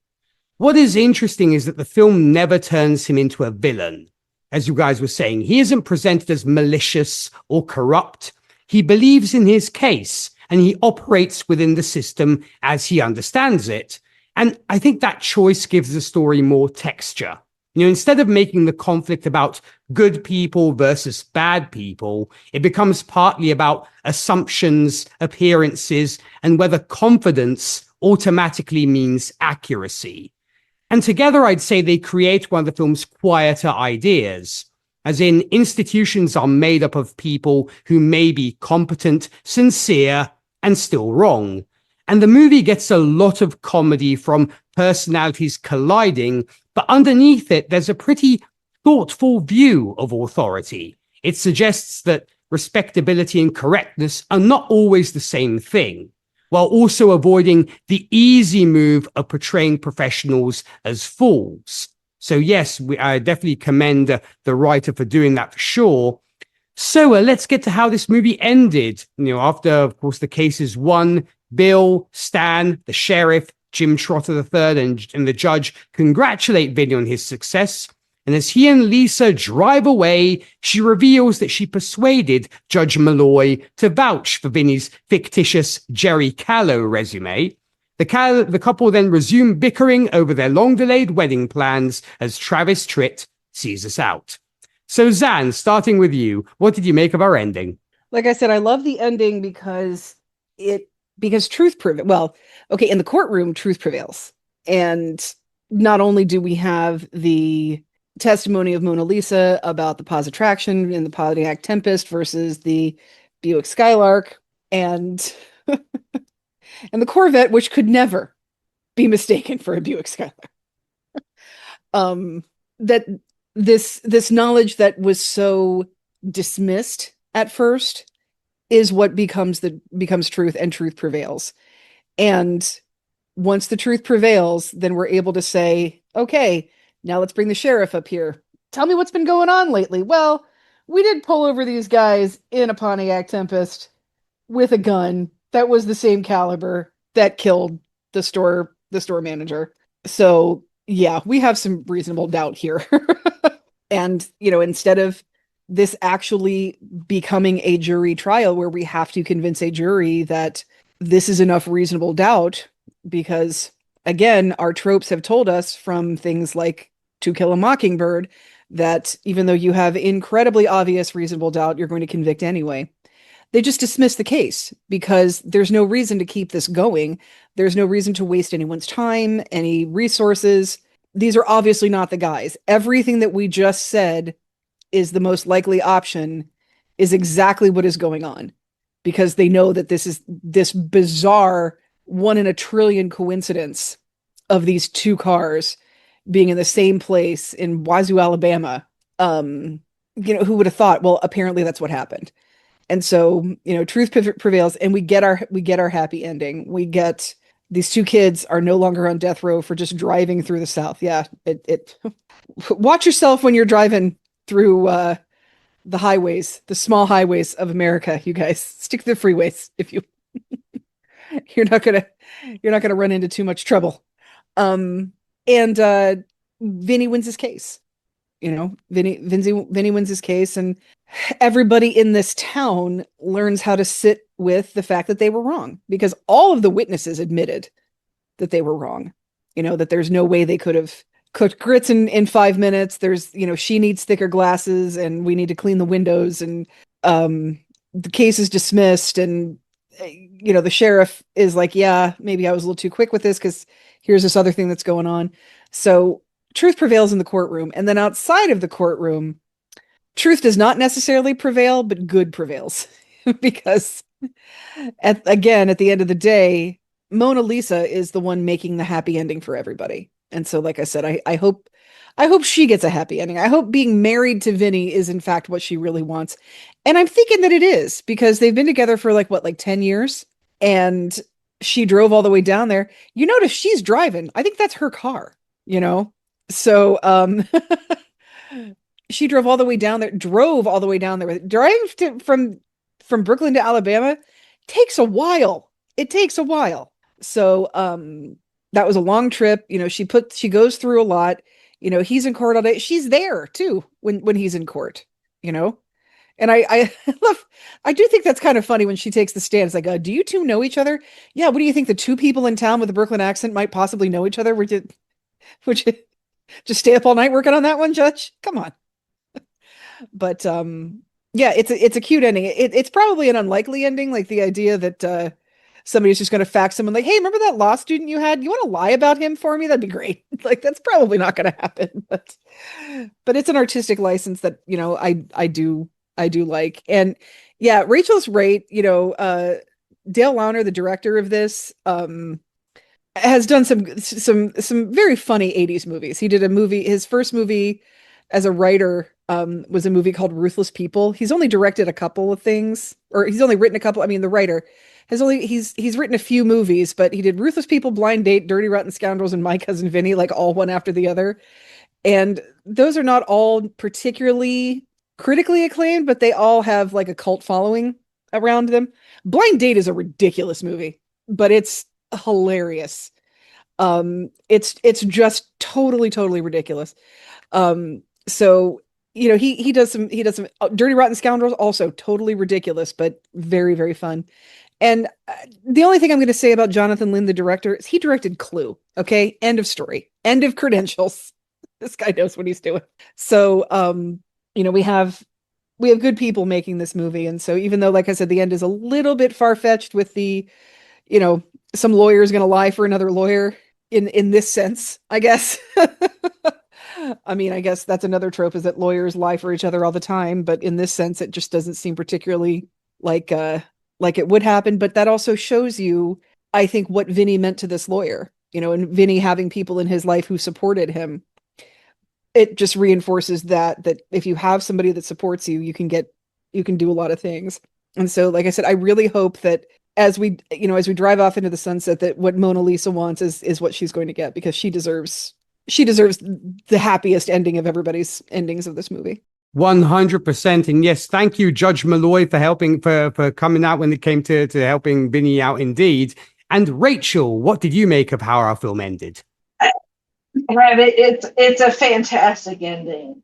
I mean, after Mona Lisa's just absolutely amazing testimony, and then having the FBI guy be like, yeah, actually, she's completely right, and totally invalidates everything he said. I mean, there's no point in the trial to continue. You dismiss the charges and you let them go. And oh, by the way, just so happens we may have found the guys that actually did it, but that's not important, because the movie is about Vinny, and it's not like he's gonna defend those guys. He's only there because it's his cousin. And yeah, thankfully the one professor is willing to vouch for Vinny, and well, hopefully, because all these strange people from New York are gonna leave and probably never cast their shadow on this town ever again, that it won't matter that it might come out that essentially Vinny was practicing illegally. But it is what it is. And now he and Mona Lisa can go and get married, and uh all that fun stuff. So I mean, everybody wins. It's a happy ending without being schlocky, without it's not, there's no need for like big pomp and circumstance. This isn't like the trial of the century or something. Although this is probably the most excitement this town has probably seen in a hot minute. Uh, but yeah, I mean, it's a great ending. I mean, even the scriptwriter said, yeah, the movie does end without any sort of identification or conviction of the guys that actually did it, but it's like, it's not really important for this particular story, and I agree with him. I definitely think so. I think that's probably the least important thing of this film, but very well said. And Noel, I will say this. I won't disclose the film you originally chose, because who knows, you might decide to discuss that one next time you return. But being a country-based movie that you originally picked, and here we have Travis Tritt seeing us out, I will say I was smiling, because I'm like, I wonder whether she chose this one for some of the country music that is featured in that, but that did not turn out to be the case. But getting to your thoughts on the ending. Listen, I married a guy from Virginia, which is it's southern enough. And I think we've been married over almost 20 years, and the photographer at our wedding did this little write-up, and I think he titled it A Little Bit Country and a Little Bit Brooklyn. And I think that just totally suits my personality. I, much like you, when I saw this movie, when it came out, had never had grits. Didn't really understand grits until many years later when I went on a road trip from New York to Florida and stopped at my first Cracker Barrel. And that is where I had grits. And they're probably, at the time, this was years ago, they're probably instant grits. I've since had much better grits. And grits are my favorite. And so, yes, I think part of me subconsciously knew that there was a country connection to this very Brooklyn country film, and it makes me very happy. And I do love the ending. I think, to everyone's beautiful points already, it never bothered me that we don't actually see who did it. I mean, the point is to get these guys off, right? It could have been, nobody did it. I mean, not that that's the case, but that wasn't the point. The point is Vinny wins the case. They do not go to the chair. Their lives are no longer on the line. And yeah, I thought it was a really sweet. I thought it all wrapped up really quickly in regards to the like once all the facts about the car stated, how the other attorney is just like, yes, we're dropping all the charges, and it's like, yay, uproar in the court, and they're done and they're happy. And then we know he's speeding out of there because the judge has finally figured out who he is, and you're waiting for that shoe to drop, and then it doesn't. And I think the true payoff is a testament to this whole film, with Vinny and Mona Lisa being the perfect duo, is in the car when they're driving off. And of course, he says, "Oh, you helped me. I really wanted to win this without anybody's help." And her line, "Oh my God, what a fucking nightmare that someone helped you, you know?" And that is just like the core of their entire relationship. He is gonna want to be manly and want to do everything himself, and she is gonna be there to it's almost like for those of us who watched Uncle Gadget as kids, she's like the Penny to his Uncle Gadget, right? He's like in charge and doing all the good stuff, but she's really behind the scenes cleaning up the mess and giving him the pictures that he needs and the rule book that he needs. And I also love that there's one, final callback to the runner of everything that went wrong for them with their sleeping arrangements as they're driving off into the sunset. And they're talking about, he's like, what? You always want me to be spontaneous. I'm being spontaneous. Let's go get married right now. And she says to him, a burp is spontaneous. A burp is not romantic. And she's going to get what she wants. I see it. I see it happening. I also really like to look at like first image, last image of movies. And I love that the first image is like these two young guys, kind of clueless in their car driving up. And the last image are these two perfectly matched, almost in a way, old souls who are driving off to start their life. And start this chapter of their life. They've been together so long, but now, they've crested this hill and this hurdle in their relationship. And I mean, I love a happy ending. I mean, I'm so cheesy that way. I love happy endings, and it's a comedy. It has to have a happy ending. So I was glad it delivered. Yeah, and I just love her. Oh my God, what a fucking nightmare. Someone actually helped you, but perfect to the end. Yeah. 100%. And it seems like you're not the only one, Noelle, who married a man from Old Dominion, as Zan is also married, of course, to a Virginia man. So there you go. So I guess clearly those Virginia guys have something going for them. That said, they have their moments. Yeah. Does what's funny? Where is yours from? Is he from Northern Virginia or Southern Virginia? So for the first 13 years of his life, he was from the Norfolk Chesapeake area, and then they moved to the other end of the state, like almost to Tennessee, and that's where his family. Yeah. Mine is from Northern Virginia, and he will absolutely tell you that because you'll say, where's Chris from? Virginia? Oh, well, Northern Virginia. It's like, honey, we're in the actual North. We still think you're from the South. I don't care what part of Northern Virginia you're from. You're still Southern. Funny. Indeed. Love it. Indeed. Well, somebody who, from somebody who has many a friend from Virginia and works with quite a few country artists from Virginia, I can attest that it is beautiful people have come from there. That said, when it comes to this ending, I think it lands because it doesn't feel like a sudden shift in genre so much as the release of tension that's been building in a very controlled way. By the time it arrives, the film has already done something very careful. It's trained you to doubt surface impressions, not just in the case itself, but in how people present themselves, how confidence can be mistaken for truth, and how authority can look solid even when it's leaning on assumptions. So when the final turn happens in the courtroom, it doesn't feel like a trick. It feels like the last piece of a structure snapping into place. And the details that were introduced earlier stop being background noise and become decisive. And that's one of the reasons it works so well, because it respects the audience enough to let earlier information matter later, as you were alluding to, Noelle. And I think what also stands out is how restrained it is emotionally. There's celebration, but it's not inflated. The resolution doesn't turn everything into triumphalism. It's more like pressure finally being released after a long period of improvisation under stress.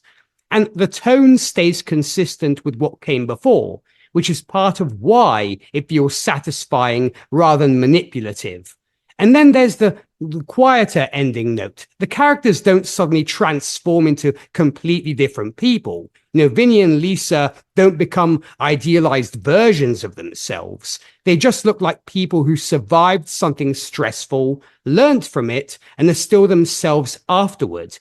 And that matters because it keeps the story grounded even after a big courtroom conclusion. So overall, I think it's an ending that works because it pays off logic rather than spectacle. It trusts setup, detail, and patience more than surprise for its own sake. And yes, it's a fantastic ending. And yes, I love Travis Tritt. So getting to, if we were the Academy segment, As we mentioned, of course, Marisa Tomei took home Best Supporting Actress, and outside of that, the film was not nominated for anything else at the 65th Academy Awards, where the films with the most nominations were Unforgiven, talking about the South, which also won Best Picture, and Howard's End. Both films had 9 nominations apiece. So, Rachel, starting with you, do you think this film should have been nominated in other categories, and could it have won, and why do you think it was overlooked elsewhere? Yes, and it's a comedy at the end of the day. Yeah, it's pretty sure I covered most of this when we talked about Unforgiven. Like, totally not my cup of tea. Totally Academy's cup of tea, though. Not my cup of tea. It's just, I mean, this is, should, at the very least, it should have gotten recognition in, screenplay. I think Joe Pesci deserves some recognition in this as well, although he just won the year before for Goodfellas. So I could almost see the Academy being like, 2 years in a row. He still could have been nominated. He didn't necessarily have to win. Obviously, I think Marisa Tomei earned every inch of her Oscar. Which apparently she misplaced at one point when she moved, but thankfully she found it. I don't know if the Academy is still in the habit of replacing Oscars if they go missing for people. I would have given this Best Picture, but it's not going to because it's too comedic. Even though it's kind of it's a comedy drama, it's a dramedy. It's not a black comedy though, because it's not dark necessarily, but it's still too funny to get the recognition that I think it deserves, which is exactly why the Academy did not give it the recognition it deserves. I think Marissa won because her performance wasn't just funny, but she was very sincere. She has moments that are funny, but because they avoided caricature with these characters, she ends up coming off as a very layered and well-rounded character. And the command that she has during that scene when she's on the witness stand was just so you can't help but be drawn in and just be like you don't have to I know basic car maintenance. I know enough to keep my car running based on what I'm capable of, and then I let smarter people do the more complicated stuff. But even I'm like, I don't really know anything about cars, but she's just so, and again, because this was written by someone who was a car guy, he made sure it was correct as far as everything technical about all the vehicles that get mentioned in the script, that you're just all like, I absolutely believe what she's saying is fact. You got your prosecutors like, we need to know if she's stating an opinion or fact, and she's like, it's a fact. I'm like, yeah, absolutely. Yeah. Facts are facts, It's like all you got to do is look at the vehicles. Which one has which one has positive traction, which one doesn't, which one has this type of axle, which one doesn't. The way cars are built, there's not really wiggle room. It either has the feature or it doesn't. It's a serious scene, but it's not To Kill a Mockingbird. It's not A Few Good Men. It's not 12 Angry Men type scene. It's just somebody who knows what the hell they're talking about, and everyone doesn't really have a choice but to pay attention and take in what they're saying and be like, absolutely, I believe everything you're saying because you're saying it with such authority behind it. And I think that's why she won the Oscar. But the film as a whole it just has too many comedic bits. The sarcastic remarks, the Vinny falling down and getting covered in mud and getting the car stuck in the mud, and his comments about cholesterol and all sorts of things. So it's like, it's just not the type of movie that the Academy is going to hand out a Best Picture statue to, unfortunately. But I would have if it had been my choice. Fair enough. And Noelle, you being an active member within the film industry as a director, as a writer, and actress, do you think this film should have been nominated in other categories? Could it have won? And why do you think it was overlooked? It's interesting. Well, yes, I think it's very clear. I believe it should have been nominated for Best Costumes. I think it was a total loss. But, I was talking to my husband about this last night in the car because something that most people have little to no knowledge of, even myself working in this business, is like the kind of campaigning that goes into winning an Oscar. And it's interesting. I was just looking up I was looking up that year, 93, and talk about heavy hitters. Like we're looking at a year that gave us Unforgiven and A Few Good Men and Scent of a Woman and Howard's End, and very, very serious films. I mean, I think, Marissa's nomination and this film is the only comedy, is the only, I mean, it's its only nom. And it's the only one of its kind all throughout. And then it made me think of just this past year, where Amy Madigan won for Weapons, and she was the only person nominated for that film. And she had mentioned going on, there's like a campaign, if you will, a campaign trail for the Oscar noms, and she was the only one from her film because they didn't have a budget, they couldn't afford it. And they sent her, and I, if I ever meet Marissa someday, when I meet Marissa, I'll have to ask her about what that was like for her. But, I guess the sucker in me that loves a happy ending also really, really deep down wants to believe that good things will shine through and rise to the top. And her performance was just incredible. And I don't know comparatively in that year. I mean, I also don't know what was snubbed. Just looking at the list. I can't think of another feel-good movie that's won an Oscar outside of like, what was it? Shakespeare in Love. The Oscars don't like us to feel good. They don't like us to feel good. They just do not. But once in a while, every once in a while, they will be like, okay, fine, you can feel good for this moment, but then we're moving on. And I think we've had that with this, and we had it with like, Judi Dench when they snubbed her for whatever they snubbed her for the one year. And so then they had to give it to her for Shakespeare in Love for her one scene. And they often backpedal.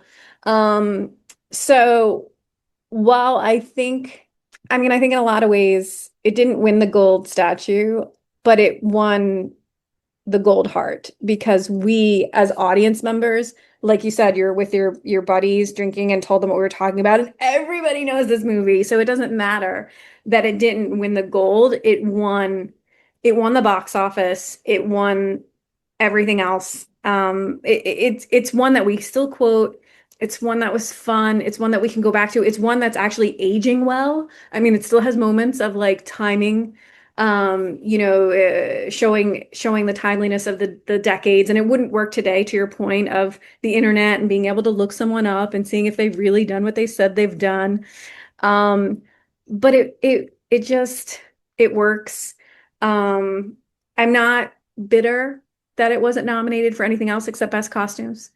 But I am really, really glad that if there was one person in the whole thing, one category that could take it home, it was her. Even though her speech was anticlimactic. I got to talk to her about that too. I'm like, what? Did you get nervous? What happened? You were so funny in this brilliant movie, and then your speech just kind of was like, But I don't know. I'm gonna have to ask her about that and call her out on it and see if she could have a redo. You get to redo it right now.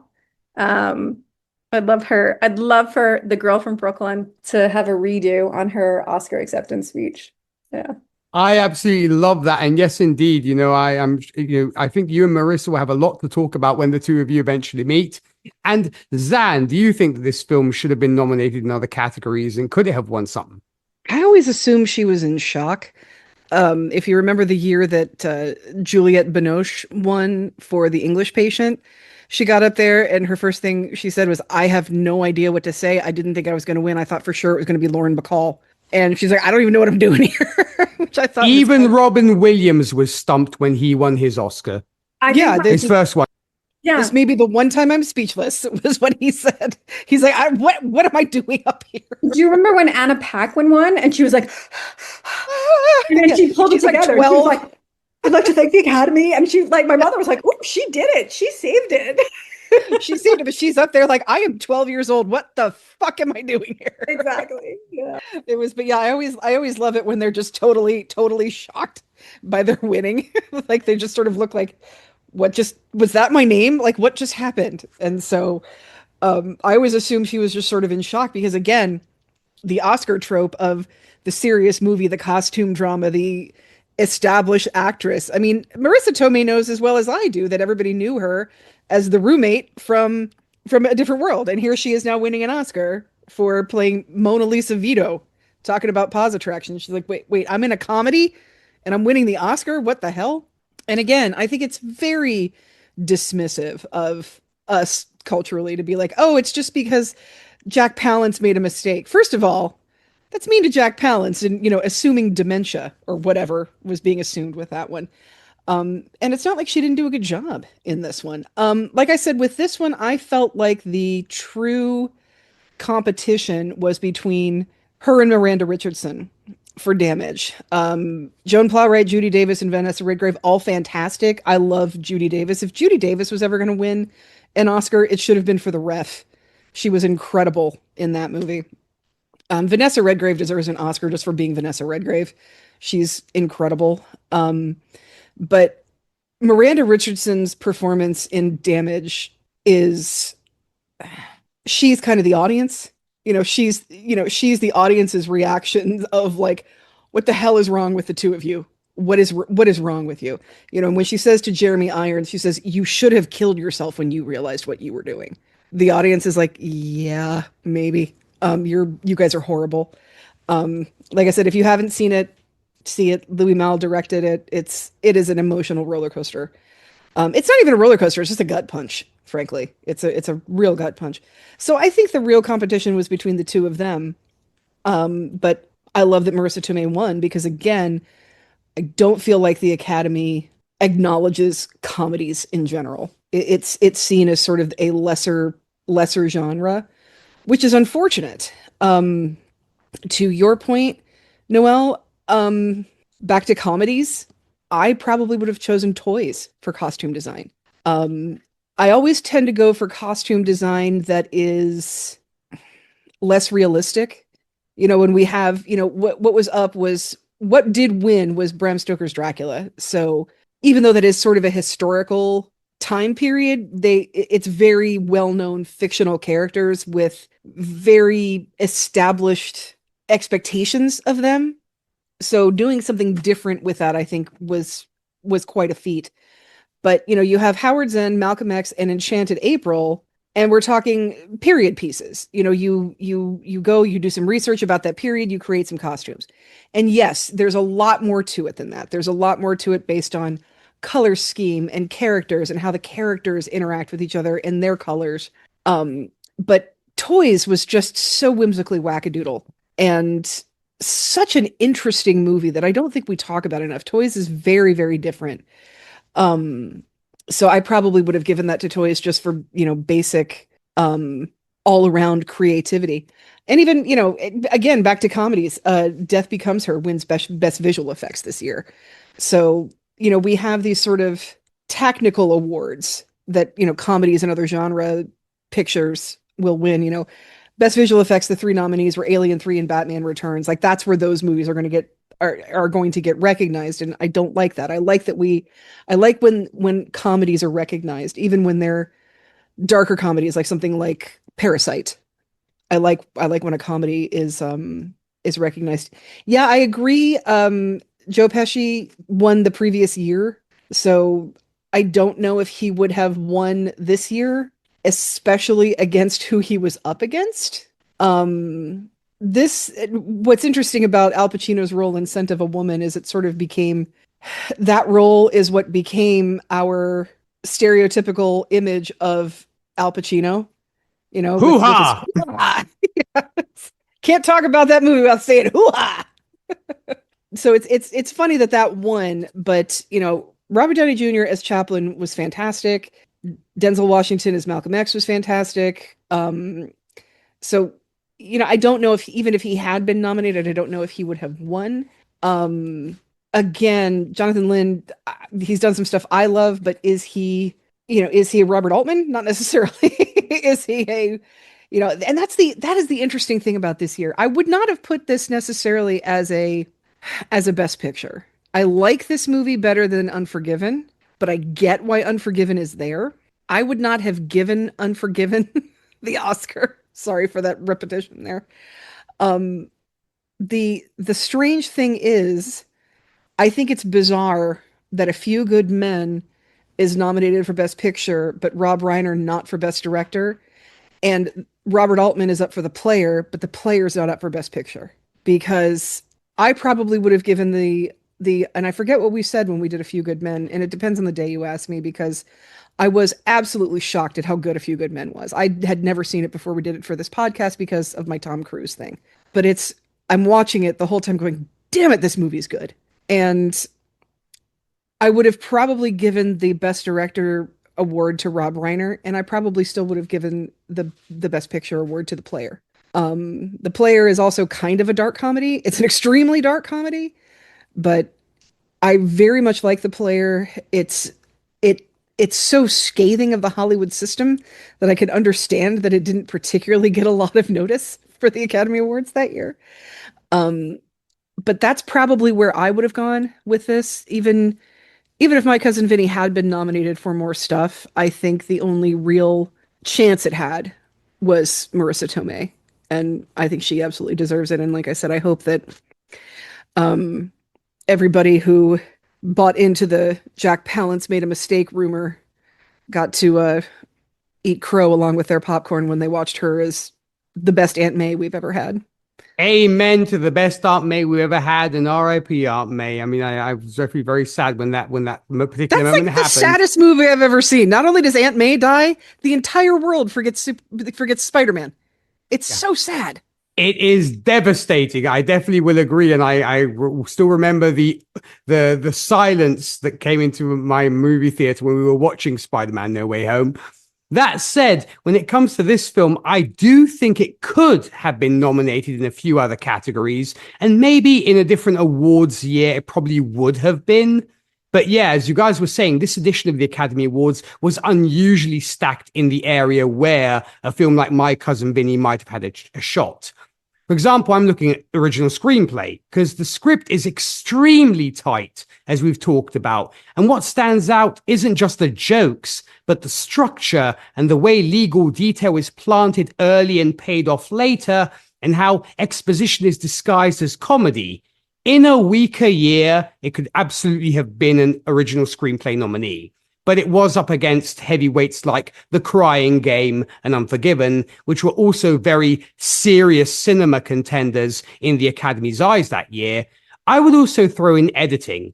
This is an underrated aspect of why the film works, because the rhythm of courtroom escalation, interruption, and comedic timing is very controlled. Nothing drags, and the cross-cutting between preparation, testimony, and objections is so clean.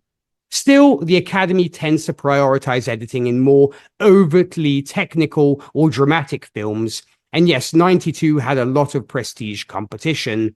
When it comes to Best Picture, I'd say it's a long shot, but it wasn't absurd.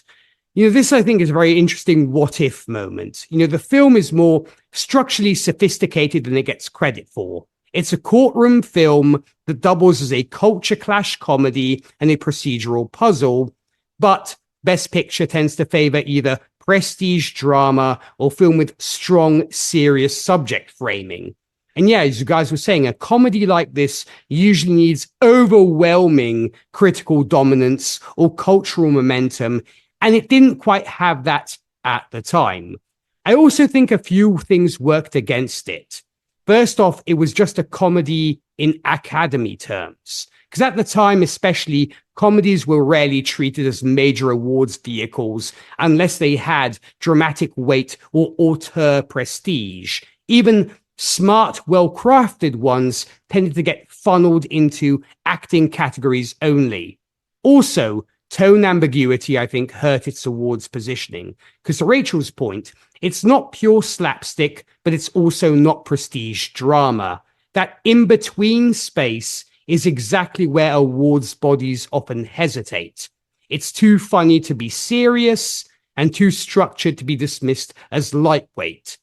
Also, I'd say it competed in a very strong year. 92 had films like, as we were saying, Unforgiven, The Crying Game, Scent of a Woman, A Few Good Men, and Howard's End dominating attention. And so in that context, a film like My Cousin Vinny reads like a sharp outlet rather than part of the awards conversation. And to Noelle's point, it was not positioned as an important film. And as we know, awards recognition often tracks campaigning and narrative. This film didn't arrive with the framing of social significance, directorial prestige, or awards season strategy. It was released more as a commercial comedy that later grew in reputation. The irony is that what's interesting in hindsight is that its reputation has arguably grown more steadily than some of the films that overshadowed it in awards season. Once again, to Noelle's point, a lot of people now see it as one of the more carefully constructed legal comedies of its era, with unusually strong attention to procedural detail and timing. So I'd say the short answer is yes, it had real arguments for more nominations, especially screenplay, but it was squeezed out by both category bias, i.e. comedy undervaluation, and a very competitive, prestige-heavy year. But we still love it. So getting to ratings, Noelle, what do you give My Cousin Vinny out of 10? Oh my gosh, out of 10? I mean, I could watch this movie forever, so I'll be generous. I will definitely, I don't know, man, I'm gonna want to give it a 10 because I love it. Or I'll give it a 9.5 because I have the DVD. Like I don't have a DVD player anymore, but I own this movie. That is how much I love it. And Marissa Tomei, man, girl from Brooklyn, she will always be up there for me. So yeah, I'm gonna give it a 9.5. Great stuff. Zan, what do you give this one? I give this a solid 8. It's very good. I think it's better than its reputation gave it. And like I said, watching it again, and I really realized just how pivotal the Mona Lisa character is to everything in this. I really love that about, it's one more example of behind literally every good man in this movie, there is an even better woman. And I love that about this character. Yeah, so this one gets an 8 for me.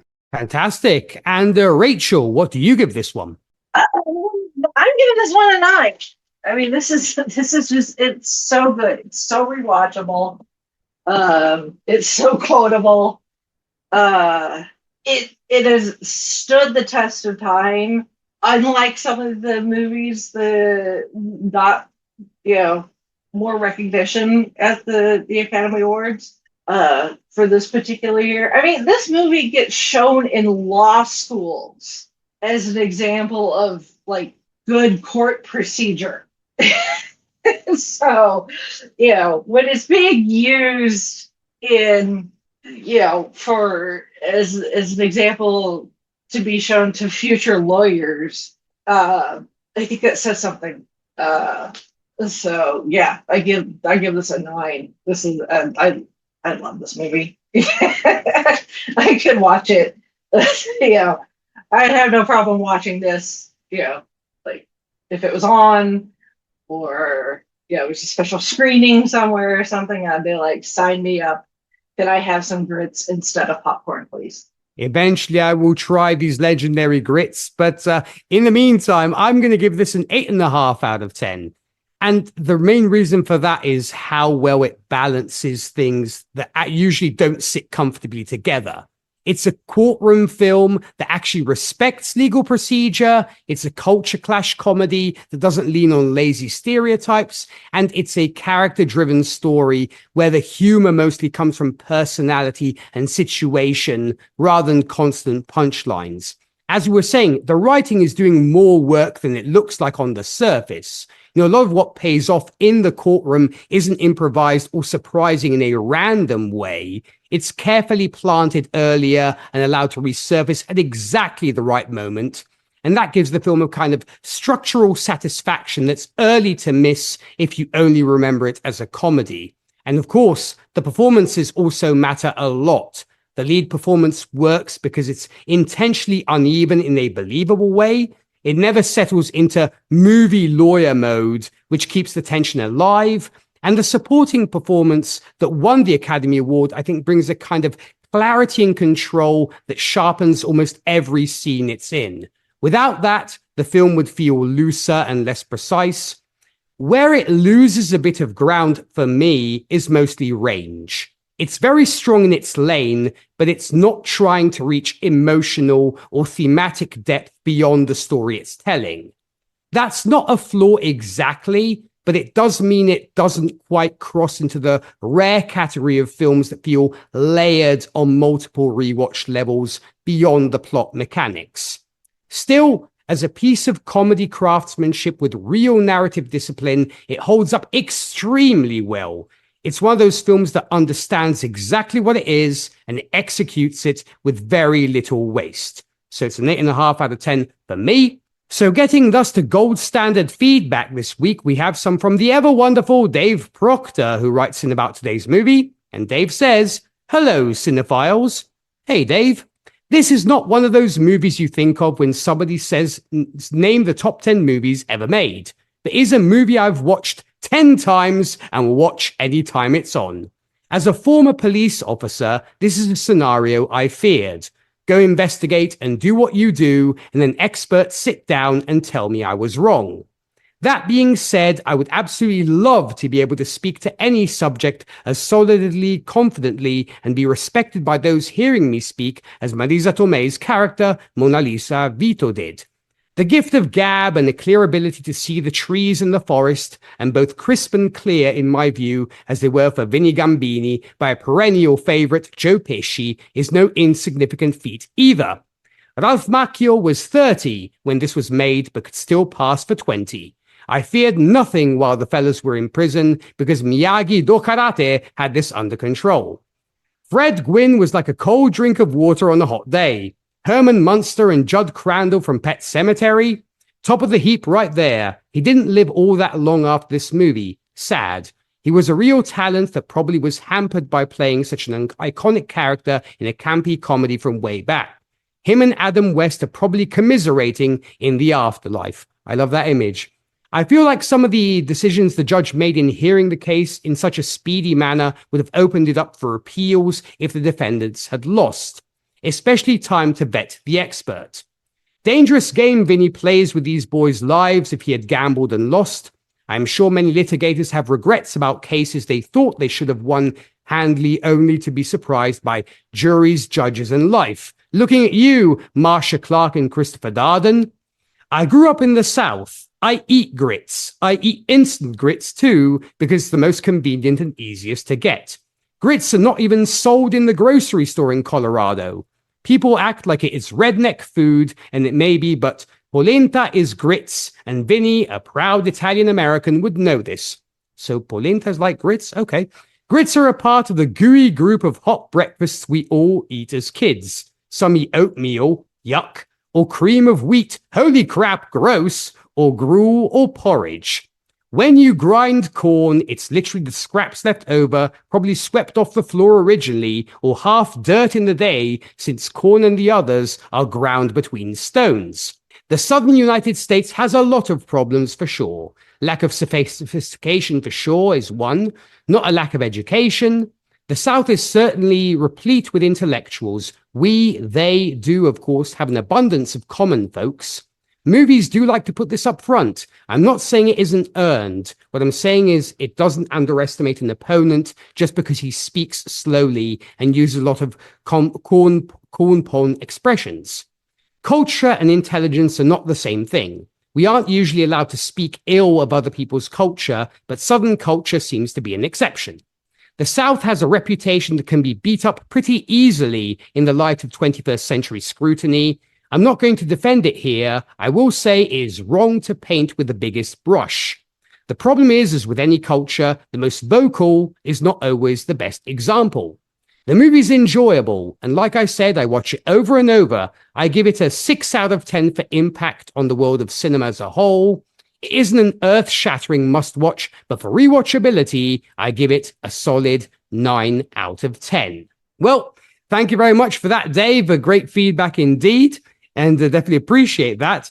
I'm actually shocked that grits are not available in Colorado, because grits here, at least in the Midwest, especially cheesy grits or shrimp grits, are staples of hipster foodie culture. So, or any breakfast, any place that serves breakfast, like a Denny's or a Waffle House. Right. Yeah. the foodie, the hipster foodie thing loves grits. So I'm actually surprised about that. And Nick, polenta is a little denser, but yeah, it's essentially the same. It's the same thing. Pastina, Nick? And I know it's American Italian. I know pastina very well. We give that to sick children.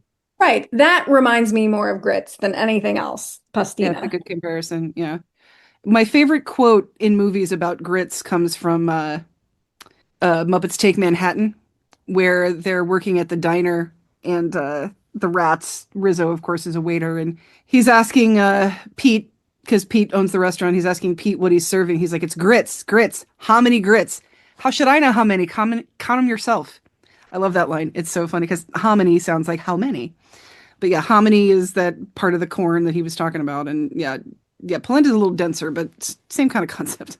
I guess so. It's kind of like Millie's in South Africa, as my mother would say. But I guess then I get a point of reference because obviously being from Milan and being from Northern Italy, I've had polenta on a regular basis. Constantly.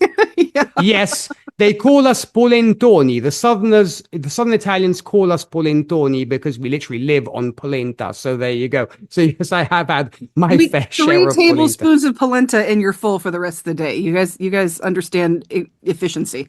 We attempt to do so for sure, Zan. So, of course, dear listeners, if you want to be like the wonderful Dave and share your thoughts on the films we discuss here, you can do so by shooting an email to goldstandardoscars@gmail.com. Once again, goldstandardoscars@gmail.com. Feel free to follow us on our social media if you're not doing so already, on X as Oscars Gold, Facebook, where you can find us as Gold Standard the Oscars Podcast, and also Blue Sky, where we're also at Oscars Gold. We love hearing from you guys, and we appreciate the follow and the support. Also, if you'd like to hear us discuss your favorite movies, you can join our wonderful family of patrons on Patreon and check out what's going on there. Of course, you get to unlock our previous reviews of such films selected by our patrons, recently Finding Neverland, Ray, Captain Phillips, Sense and Sensibility, and many more. So to join our golden army, head on over to patreon.com/goldstandardoscars. And a big thank you to our wonderful patrons for their support. Speaking of which, this month, our patrons have selected The Shawshank Redemption for us to review. Also, regardless of the platform you're listening to this podcast on, be it Spotify, Apple Podcasts, Pandora, etc., be sure to rate and review us, as that keeps the algorithm stimulated and allows the Lure Show to reach more like-minded ears like yours. Tell your friends, tell your enemies, tell your pets. We don't care. Just spread the good word. Big thank you to those who have done so. Future thank you to those who will. So, Noel, when you're not gracing us with your wonderful presence in the Gold Standard Theatre, where can folks find you on the interwebs? You can find me at Noelle P, like pizza, or polenta, best meal of the day. Wilson, so Noelle, NoelleP Wilson. That's my handle across all the platforms, mostly on Instagram. In full disclosure, I do check the Facebook though, the Facebook, as my mother-in-law would call it. And yeah, and whatever other channel the cool kids are using, just hit me up. I'll get some kind of notification and eventually I'll find myself there. But that's where you can find me, and my website as well, noellepwilson.com. Thanks so much. Fantastic. And folks, if you should check out all the wonderful things Noelle has going on, because believe you me, they are staggeringly amazing. And Rachel, where can folks find you? Well, you can usually find me with the Five-ish Fangirls podcast, a weekly pop culture and entertainment podcast where we talk about all sorts of geeky and nerdy topics from the female perspective, because fangirls are real fans too. Should have a new episode up in the feeds for everybody here, probably not long after this episode goes up. Hopefully.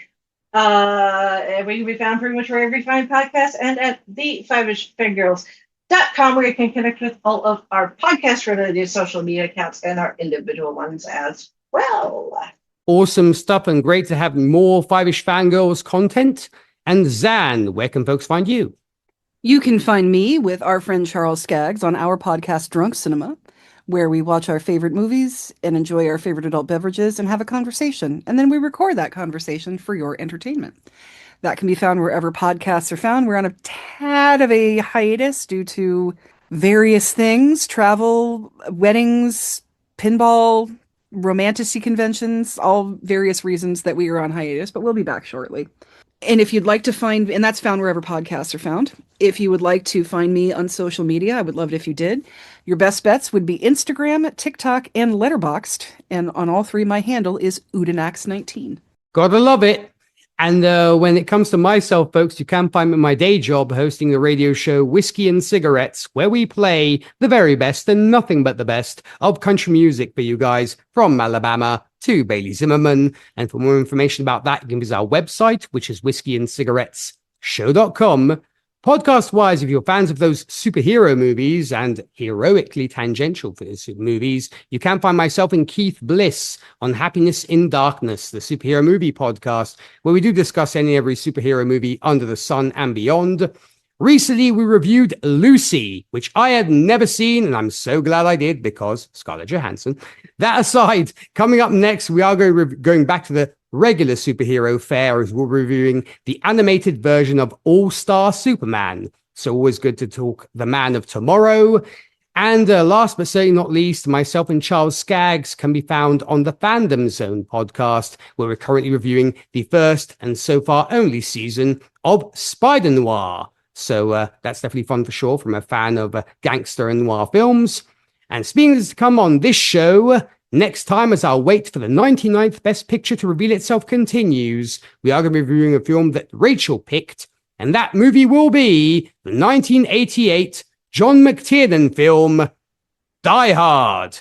So first off, Noelle, thank you so much for joining us today. It was a joy having you on, and we certainly look forward to having you back with us again with more of your movie selections. Thank you so much. It was such a pleasure to be here, and I will be tuning in next week for Die Hard, as it has a very special place in my heart. So kudos. I cannot wait. Thanks. I can't wait to be back here with all of you again. Awesome stuff. Well, Rachel and Zan, anything else you guys would like to add on our upcoming movie or anything else before we sign off? Yippee-ki-yay, motherfuckers! By the way, that unison was not planned. I have a code 2 at Nakatomi Plaza. Yeah. Does it sound like I'm ordering a pizza? Yeah, I'm not even going to watch this movie. I really don't need to. I mean, I'm going to because I get to. But this is legit my favorite Christmas movie, so I have seen it. I was just going to ask. Dozens of times. Movie? Yes, thank you. Okay. I watch this every Christmas Eve. It's a Me double too. feature. This and Muppet Christmas Carol. I watched this, and I watched this every Christmas, and Black Christmas, and The Ref, and Mixed Nuts. I watch all those Christmas Eve. Love it. Well, I think that, I guess, as I said, we'll definitely have a lot to talk about when it comes to this one. So, of course, dear listeners, thank you as always for listening to the show and supporting us. We will see you next time with Die Hard and on Patreon with The Shawshank Redemption. Until then, enjoy those movies. Keep that popcorn hot. Huge thank you to Noel for joining us today. Big thank you to Dave for writing in. And all around, thank you all so much for the privilege of your time. Ciao, my people.